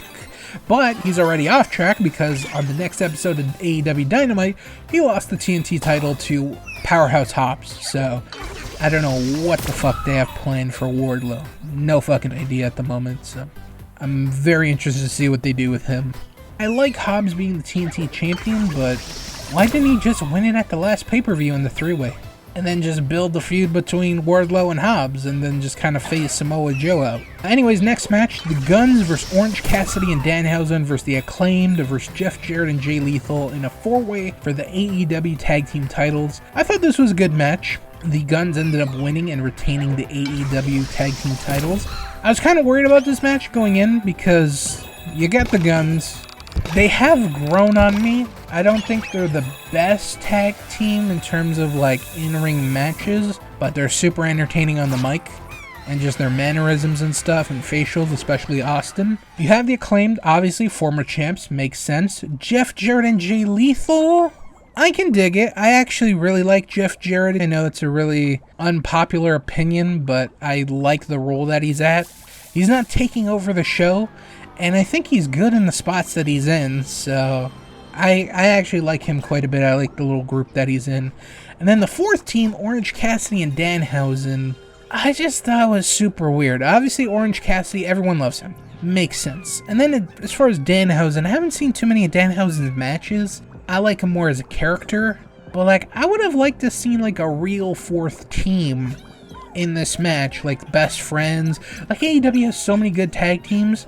Like you look at the past 2 weeks, all those tag team battle royales they've been having, tons of good team. Lucha Bros, the Blondes, the Varsity Blondes, they're not Varsity Blondes anymore, but they're a team. Top Flights, tons of tag teams, and I'm just really surprised they just went with Danhausen and Orange Cassidy. So they were kind of the wild card pick of this match. The match ended up being decent. Like, I knew it was going to be, but it could also turn into a horrendous fucking clusterfuck. And there was points where it was kind of a clusterfuck. Anyways, after the match, the Guns were cutting a promo. Renee Paquette came to interview them, and they were saying they're the best tag teams, whatever, blah, blah, blah. FTR come out and make their return to AEW, and they have a little brawl with the Guns, and obviously that's what they're building towards. And I'm pretty excited. I'm glad FTR is back. Obviously, they're one of the best tag teams in the world. And I'd like to see more out of the Guns. Will FTR win the titles on their first match against the Guns? I don't know. I'd like the feud to go on a little bit, but we'll have to wait to see. Overall, good match and good post-match angle. And then last but not least, we have the main event. MJF versus Bryan Danielson in a 60-minute Iron Man match for the AEW World Title. I don't remember the last time I watched an Iron Man match. The last one I remember, one of the best Iron Man matches I've ever seen was Kurt Angle and Brock Lesnar. And they had it on SmackDown. And I was like, oh man, that's super dope. I guess the last time I watched a 60-minute match was it Kenny Omega and Daniel Bryan? Or Bryan Danielson, sorry? Or Bryan Danielson versus Hangman Page? I don't remember which one. One of them was like a 60-minute time limit. And I think that's the last time I watched like a 60-minute match. So going into this, I was kind of like, okay, this could be interesting. I mean, they're both good. I love MJF. I love Bryan Danielson. But for 60 minutes, can they hold my attention? Because this is the way Iron Man matches work. They'll go at it for a little bit. They'll start slow, do some stuff, and then kind of near the middle, they'll kind of take it slow. And, you know, a lot of rest locks, whatever. This match was not that. This match, honestly, one of the best 60-minute Iron Man matches I've ever watched. I thought the match was absolutely fucking fantastic. If you have not watched this match, do it. Even though it is 1 hour, it's pure entertainment. Like, I enjoyed all 60 minutes. There were parts where I was on my phone, but I would say I watched like 95% of this match. Maybe even 96. Like, I watched most of it. And I really, really enjoyed what I watched. So I'm just going to read my notes here because as stuff was happening, I was just jotting it down. So, dope entrance for MJF, and MJF is in incredible shape. I absolutely agree. He looked in phenomenal shape. Big heat for MJF going in the crowd to kill some time. And this is when he went outside and grabbed a drink and threw it on a kid. Obviously, that turned into a whole real-life ordeal where the kid was not a paid actor. He actually threw a drink on an audience member who turned out to be a small kid, and in the cup it looks like it was water, but apparently it was like tequila or something, tequila or vodka. So it actually ended up becoming a huge situation on the outside. We didn't know about that during, but it was kind of like, oh shit, he just threw a drink on a kid, holy fuck. But you know, with wrestling you never know what's real and what's not. After that, they had some good wrestling to start the match. I enjoyed that. One thing I like that I don't think I've seen before is MJF low-blowed Danielson, got DQ'd, but followed up by pinning him again for a second pinfall. There's no rest period, so it makes sense to keep going for pins and racking up as many wins as you can. I don't remember if that was Taz or Excalibur that mentioned that on the commentary, where it was like, because some Iron Man matches, you pin the guy, and then there's like a 10-second rest period.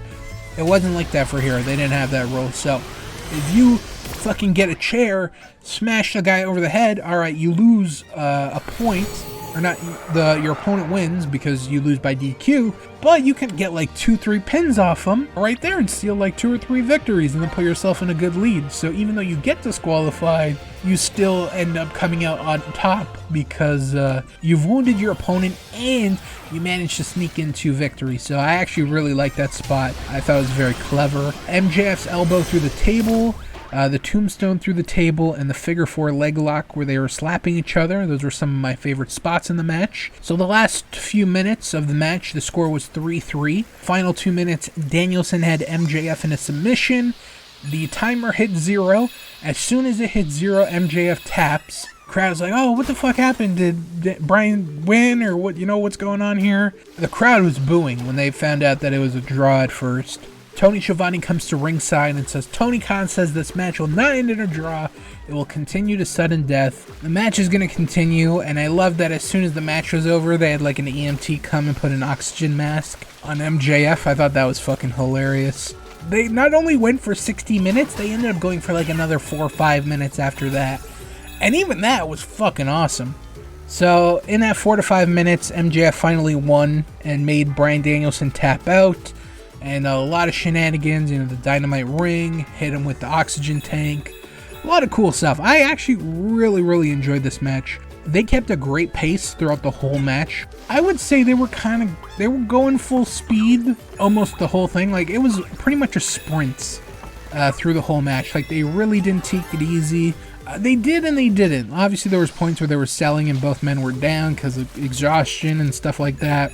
And there was even a point where MJF started bleeding, and it was an insane amount of blood. Moxley was probably in the back just having a huge smile like, holy shit, this kid outbled me tonight, god damn. So I really enjoyed this match. I implore you, if you've not watched the 60-minute Iron Man match, I know that is a huge undertaking, where I was like, oh, you know, you're gonna watch one match for 60 minutes? 60 minutes plus, with entrances and everything, I think it was like an hour and 20 minutes. Probably around there. It's a really good Iron Man match. Probably one of the best I've ever seen. Like I said, I haven't seen too many. Just a handful, but this, you know, the 60 minutes did not feel like 60 minutes. It was fantastic. I have no other words than that. And then overall thoughts for the show. I thought it was a great show. I really did. I thought there was just really good matches. Obviously the 60-minute Iron Man match, the trios title match, the casket match, those were some of my favorites. And I'd say the worst match was the Samoa Joe Wardlow match.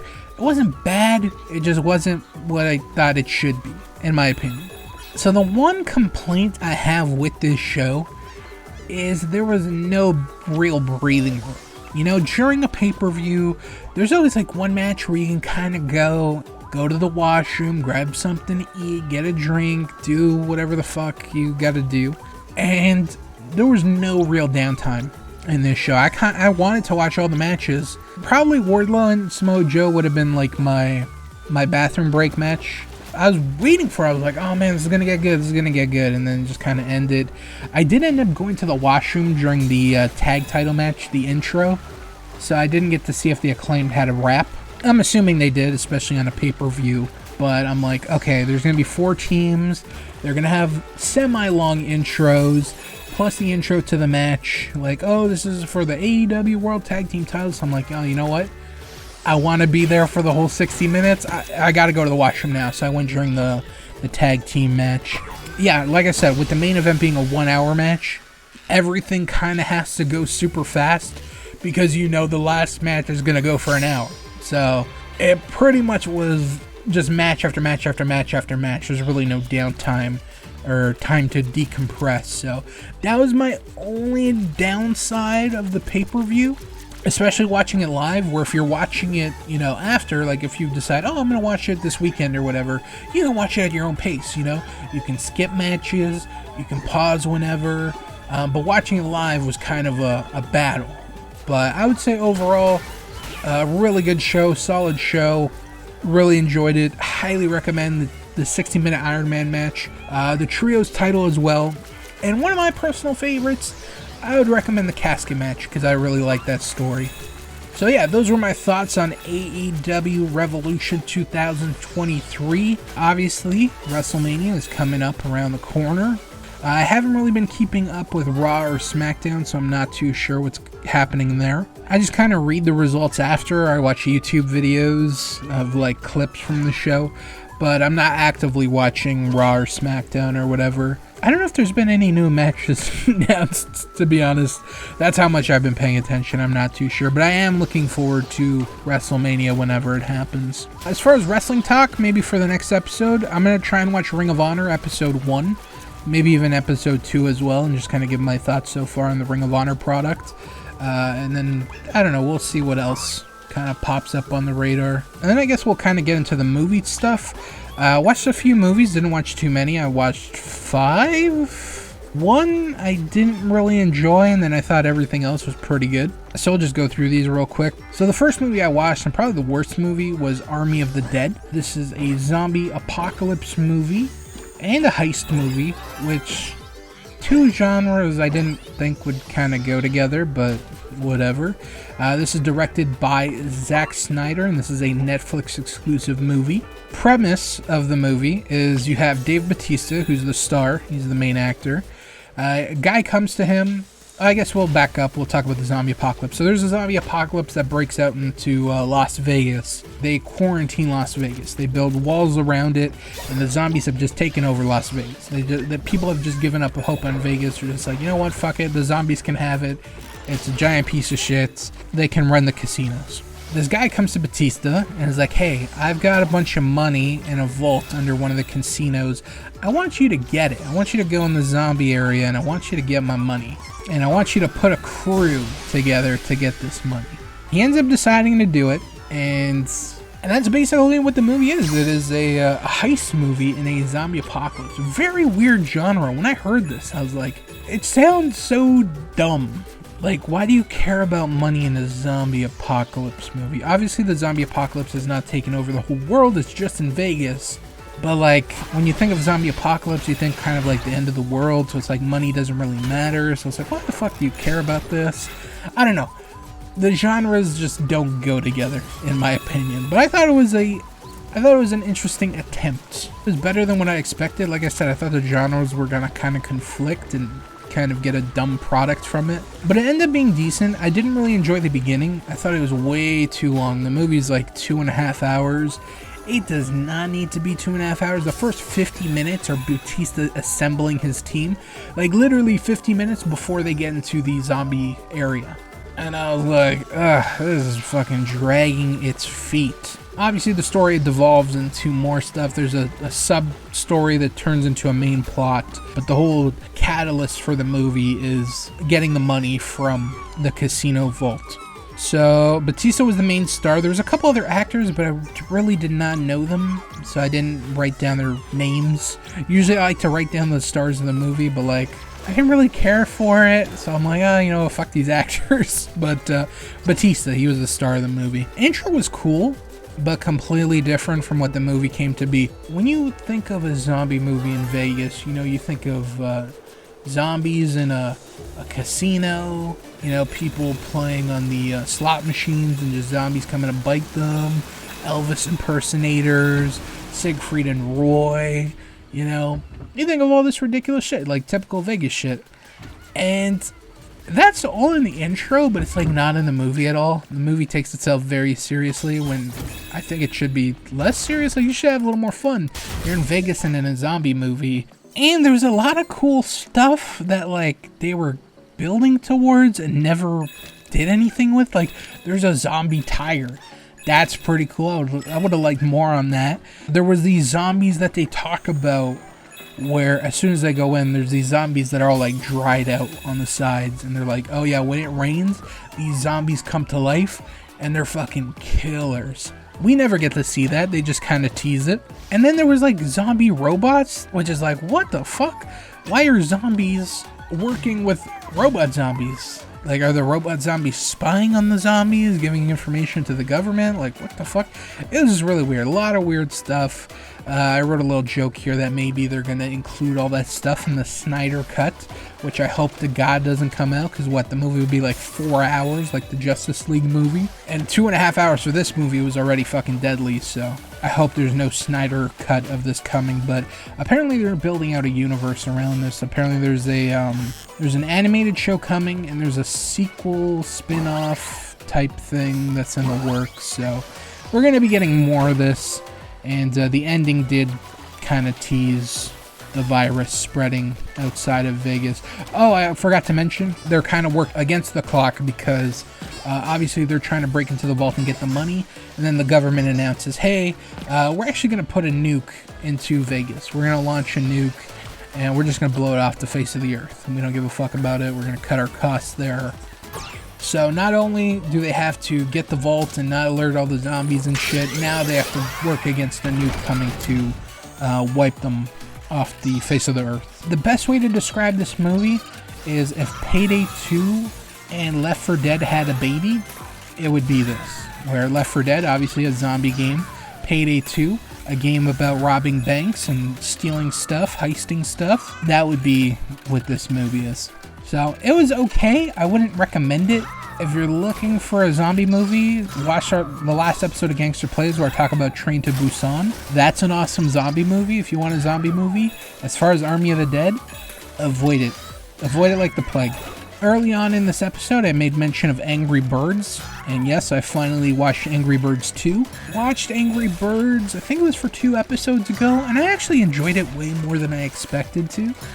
And going into Angry Birds 2, I kind of had high hopes. I'm like, oh man, I really enjoyed the first one. I think I might enjoy the second one too. And it is pretty good. There are some funny moments. I thought the story was fine, but I didn't enjoy it as much as I did the first one. I thought the first one was better than the second one. Like I said, second one had some good moments. But the funny thing is, someone wrote in the comments, they said, Angry Birds is okay, but they blew their budget on the soundtrack.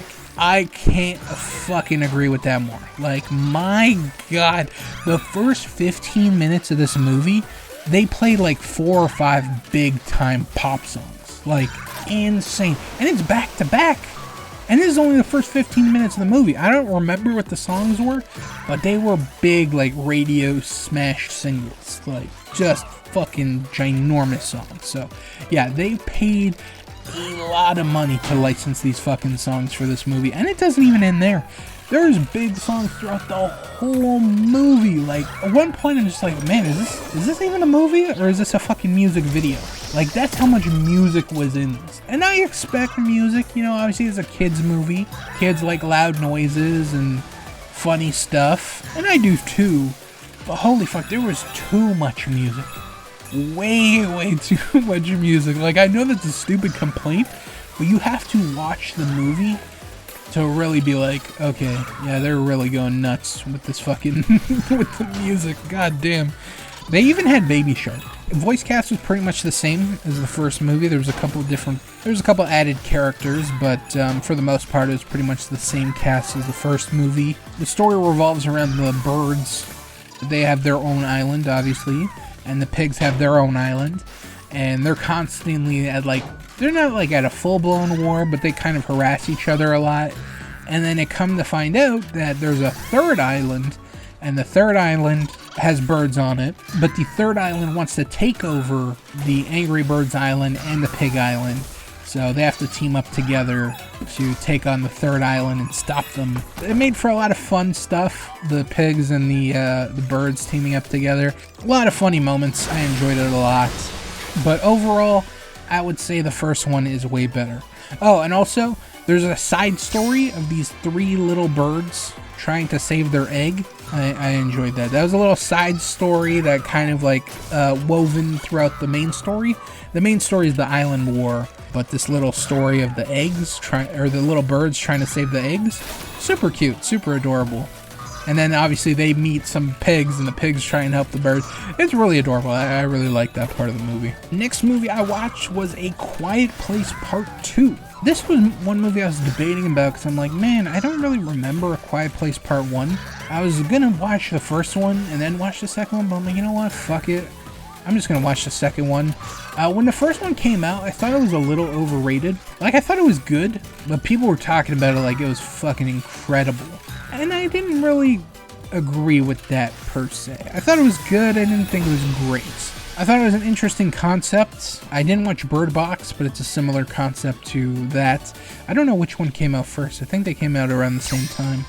But in case you're unaware, Quiet Place, the story is about aliens that come to Earth, and they have super sensitive hearing.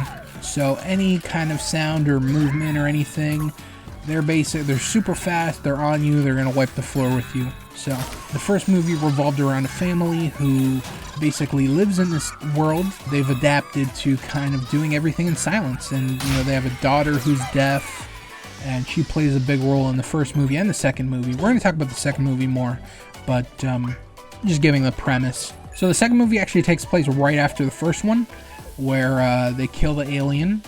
Spoilers.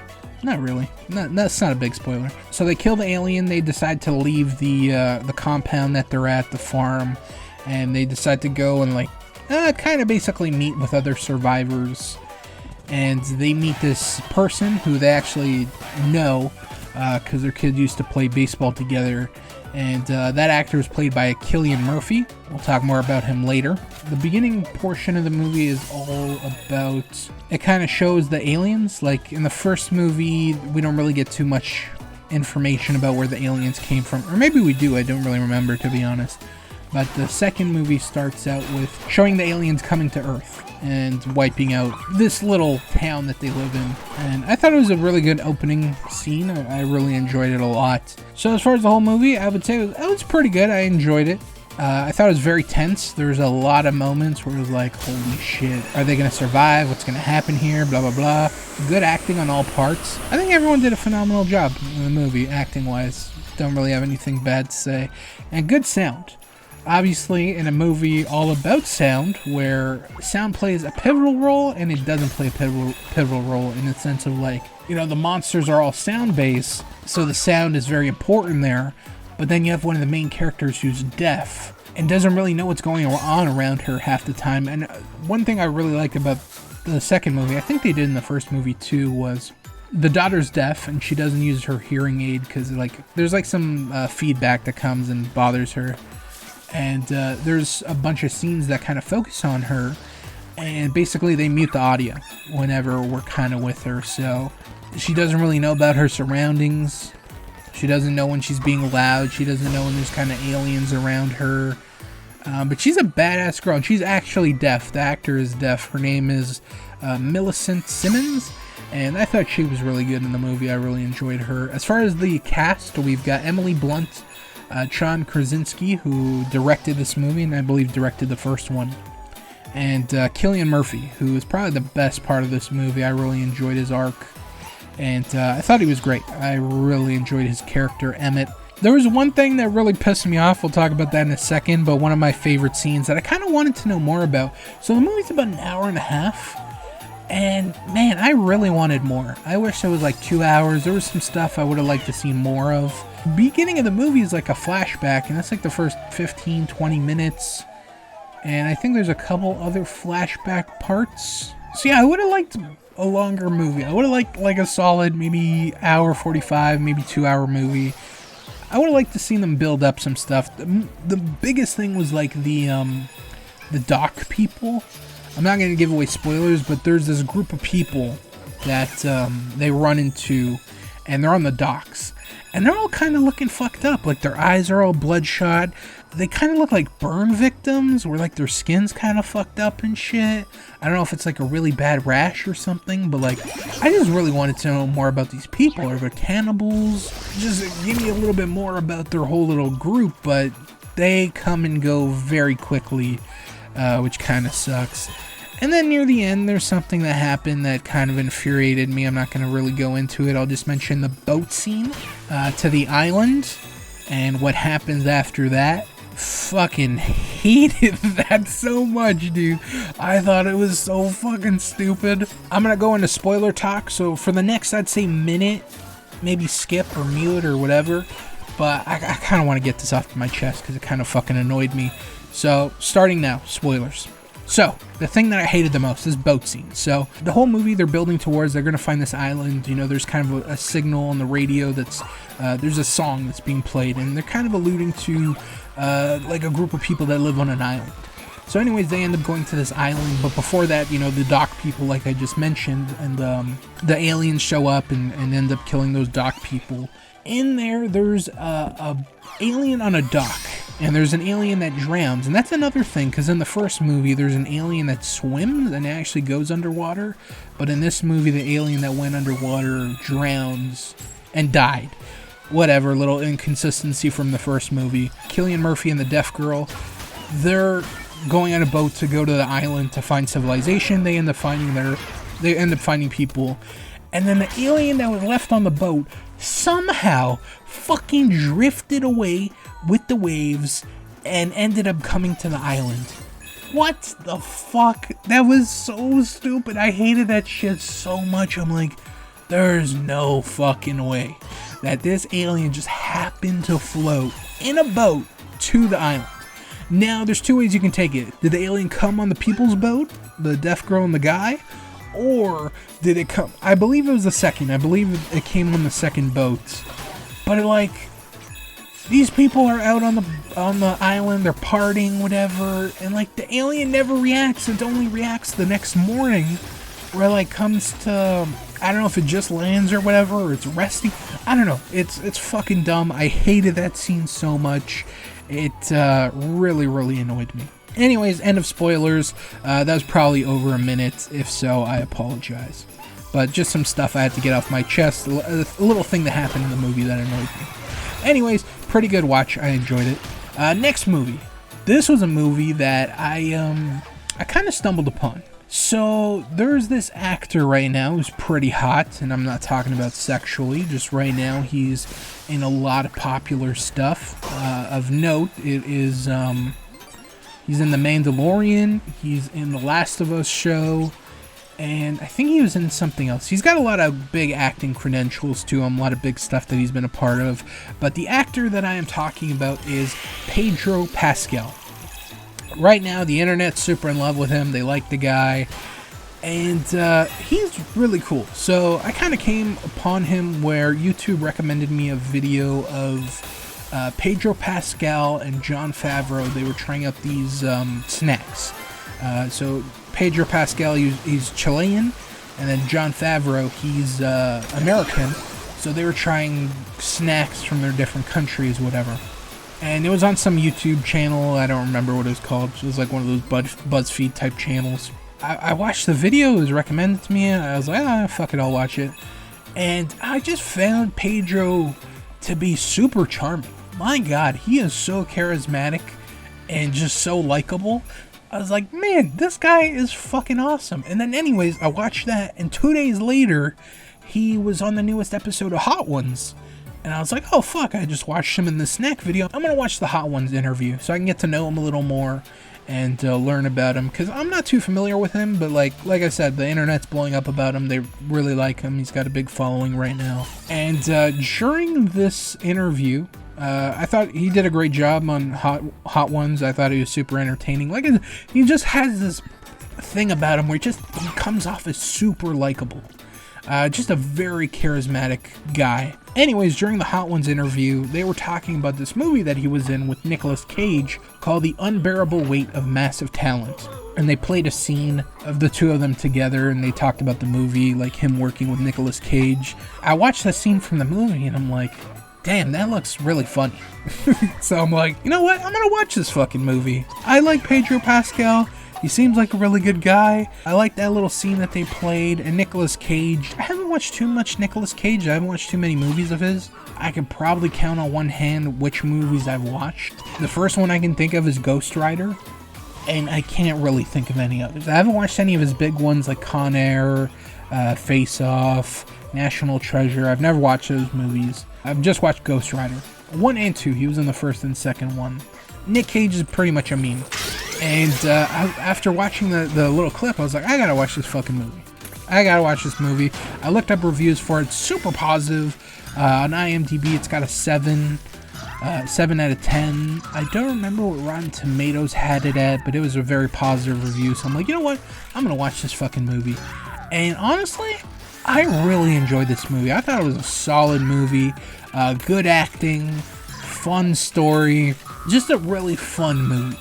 And the biggest selling point of the movie is the movie's about Nick Cage, and he's playing Nick Cage. He's playing himself. So it's like, man, you know, you hear about the stuff about Nick Cage. He's kind of a zany guy. He's pretty out there. And then Pedro Pascal, he's kind of like the cherry on top. So it's like, I gotta watch this movie. It's like two combustible elements. Like, so much goodness can come out of this. So I'm like, you know what? I gotta watch this fucking movie. And yeah, I watched it and I really enjoyed it. So the movie's about Nick Cage being Nick Cage. It's not a biopic. It's not a documentary. It's a story. So Nick Cage is down on his luck. His career is not what he wants it to be. Obviously, he's had some success in Hollywood and he's been in some very successful movies and made a lot of money. But right now, he's doing a lot of, direct to DVDs kind of stuff where it's like, I don't want to say B movies, but he's not really doing a lot of big name movies. And that's kind of what the movie's about, is he's kind of like fallen off. and the fact that it's had on his family and stuff like that. Anyways, he's down on his luck. He's thinking about quitting acting. He gets this offer for $1 million to come to Spain for someone's birthday party. And he's you know what, fuck it, I'm gonna go. And he ends up going to this birthday party for this guy named Javi, that's played by Pedro Pascal. He's a huge Nick Cage fan, loves Nick Cage, loves his movies, thinks he's a great actor. He wants Nick Cage to read his screenplay and star in his movie. They develop a friendship. Anyways, the story ends up evolving into the FBI or CIA, I don't remember which one. They're investigating Javi. They say that he's this well-known drug kingpin type guy, like he's super violent. He kidnapped the daughter of this political figure. He's holding her hostage. And the FBI is going to work with Nick Cage, and basically he's going to be an undercover agent for them. And he's going to feed information about Javi to the FBI. Man, if that doesn't make you want to watch the movie, I don't know what will. It's a really entertaining premise, and I really enjoyed this movie. Like, I can't say enough good things about it. It stars Nicolas Cage, Pedro Pascal, Tiffany Haddish, and Neil Patrick Harris. Those are some of the big actors in the movie. Honestly, like, Nick Cage and Pedro Pascal, they have such great chemistry. Man, you would have thought they were like the best of friends. Like they were just killed it together. I really, really enjoyed them. Them together was just awesome. Like, I could have watched another hour of them just kind of hanging out. They did drugs together. They really hit it off. I really, really enjoyed them together. They were great. A lot of fun callbacks to past Nick Cage movies. There's, Nick Cage, he kind of talks to himself. And when he talks to himself, he's kind of talking to one of the characters from one of his movies. I'm not sure which one it was. But basically, it's Nick Cage, and they kind of de-digitize his face to look younger. And there's a lot of funny moments. It was a really good movie. I really enjoyed it. I'm not a fan of the last act. I didn't enjoy it as much as I did the rest of the movie. It kind of devolves into like a kind of typical action movie type thing. But the first, like, 3/4 of the movie are just really good. And I really, really enjoyed it. I can't recommend this one enough. The Unbearable Weight of Massive Talent, that's the name of the movie. It came out in 2002, I believe. And it's just a lot of fun. I highly recommend it. It's Nick Cage being Nick Cage. And Pedro Pascal, he's a very charismatic guy. I really like him. I'm going to see if I can find more of his stuff that I can watch. He's done a lot of TV show stuff. He's been in Game of Thrones. Like I said, he's in Last of Us right now. He's Joel. So he's the main character. And in The Mandalorian, he's actually the main character. He's the Mandalorian with Baby Yoda. I forgot what his Grogu or something like that. Yeah, so I'm going to look up his IMDb page, see if there's any other movies I can watch with him in it. But yeah, he's a really charismatic guy. I really like Pedro Pascal. He seems like a good guy. And then to end out the Unbearable Weight of Massive Talent, I gotta watch Paddington 2 now. There's this there's scene in the movie where they're going at each other about they're kind of building up their friendship and stuff, and they're talking about their favorite movies, and Pedro Pascal, he talks about his favorite movies. He mentions 2, I believe they're Nick Cage movies, and then the third one, he says Paddington 2, and then I won't talk about it, but it's just a really funny scene. And I've heard a lot of good things about Paddington 2, where people are just like, yeah, it's one of the best movies ever. Like, no joke. Reputable movie reviewers, like people whose opinions that I trust and respect, are like, yeah, Paddington 2 is just like a fucking phenomenal movie. So I'm going to try and watch Paddington 1 and 2 for the next episode of Gangster Plays. But I really need to watch Paddington 2 after this movie. It was great. I really enjoyed it. Highly recommend that one. And then I watched one more movie. This is a newer movie as well. This one came out, I believe, early this year, late last year. And the movie is called Missing. And we actually watched the spiritual sequel to this. It's kind of a sequel. It's kind of not a sequel, but it's like set in the same world. So I don't know if you would call it a sequel. I don't know. But the movie's called Missing. And the movie that it kind of goes with is Searching, which is a movie that we've talked about before. That's a really good movie too. I'd highly recommend Searching and Missing. Both of them are good. Anyways, we're going to talk about Missing because that's the one that I watched. So overall, I'd say it's a good movie. I actually really enjoyed it. I thought it was a good story, good acting. The whole movie takes place on the screen. So it's like, video calls, Skype, WhatsApp, news report, phone camera, different stuff like that. So it's a really interesting concept. There's been very few movies like this, and I think all the ones that have done this have been pretty decent. Searching being a similar style movie, being on a screen. And like I said, I highly recommend that one. Good story, good acting. But with this one, the movie's about a teenage girl who lives with her single mother. The single mother ends up dating a guy the daughter doesn't really like too much. And anyways, the mom and the boyfriend go out for a vacation. They go to Colombia, and they end up getting kidnapped.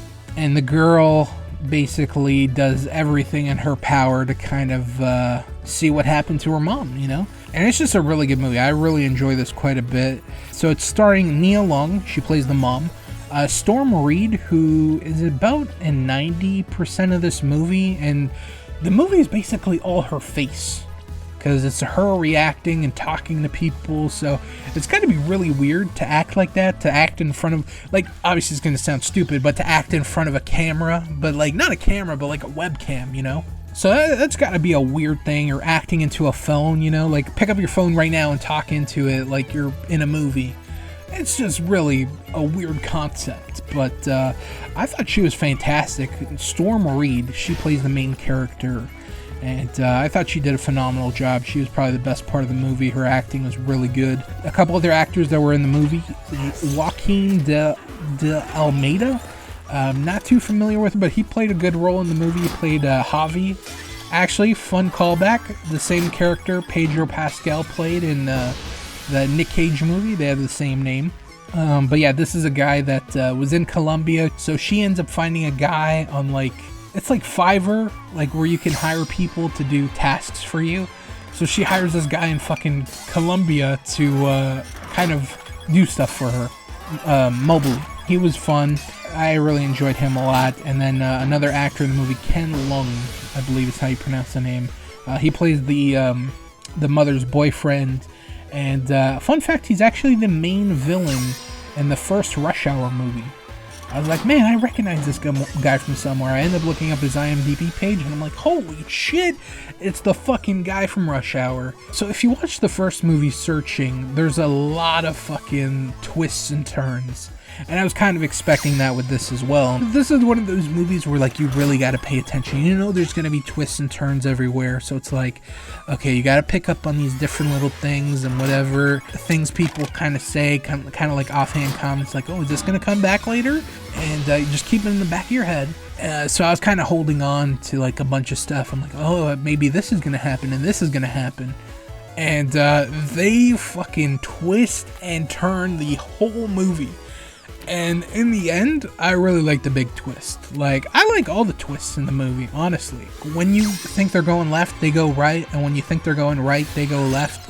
It was pretty unpredictable to watch. I was pretty enticed the whole time. I was pretty glued to the screen at all times. I thought they did a phenomenal job with the story. I really enjoyed that a lot. It's crazy just how much information is accessible from a computer. Because, on her computer, she's accessing fucking cameras in Colombia. I don't know if that you can do that. I'm assuming you can. There's just so much crazy shit on the internet that I'm assuming you can do stuff like that. And I can't recommend this one enough. I thought this one was a fun movie, fun mystery movie. Like I said, different type of movie, the whole based on a screen thing. It's just interesting. Shout out to the editors. They did a fucking phenomenal job with this movie because there's a lot of parts. When you take apart a clock and you see all the gears and little arms and shit that are going on behind it, it's kind of like this movie where there's just so much going on screen at all times. We're on a desktop, and the desktop, there's 1,000 different windows. There's sticky notes going on. We got news reports, we got video conference, Ring doorbells, just all types of stuff. It was crazy. So shout out to the editors. They did a phenomenal job putting that shit together. I highly recommend this movie and the Nick Cage movie. The Unbearable Weight of Massive Talent. It's a mouthful of a title, but it is really good. Missing was good. I'd highly recommend those two. As far as everything else, I thought A Quiet Place Part 2, I would recommend it as well. I thought it was a pretty fun, tense movie. Angry Birds 2, I would say just watch it for the music. Like, as far as the story and stuff, I thought it was pretty good. Like I said, I thought the first movie was better. But, man, the amount of songs they used was fucking ridiculous. And then Army of the Dead, I feel like that's a movie you can skip. Like I said, if you're looking for a good zombie movie, check out Train to Busan. It is a South Korean movie, so you do have to watch it in subtitles or dub, but highly recommend that one. If you want to know more about Train to Busan, check out the last episode. So yeah, that is going to be it for me. Hope you guys enjoyed this episode. Astro's Playroom, I gotta say, delightful surprise. I am so happy I ended up checking this out. I don't know if it's number 9 in terms of all the PS5 games. Obviously, PS5 is still quite young, so there's not a huge selection of games to pick from. But to be honest, I think Astro's Playroom, for what it is, I think it's super cool. Tons of awesome Easter eggs, tons of cool collectibles that are like throwbacks for stuff. I actually look forward to playing more of this game. Like, I want to check it out. I want to unlock as much as I can. I really, really enjoyed it. And the best part about it, it's fucking free. As soon as you buy a PS5, you hook it up, you do all the fucking updates, it's already pre-installed on your console, and you can just hop into it right away. There's more than a tech demo. There's a lot of love that went into it, and I really, really enjoyed Astro's Playroom. Fun little platformer. If you're a PlayStation fan, highly recommend checking out Astro's Playroom. But like I said, it's only on PS5. That's the only console it is available on.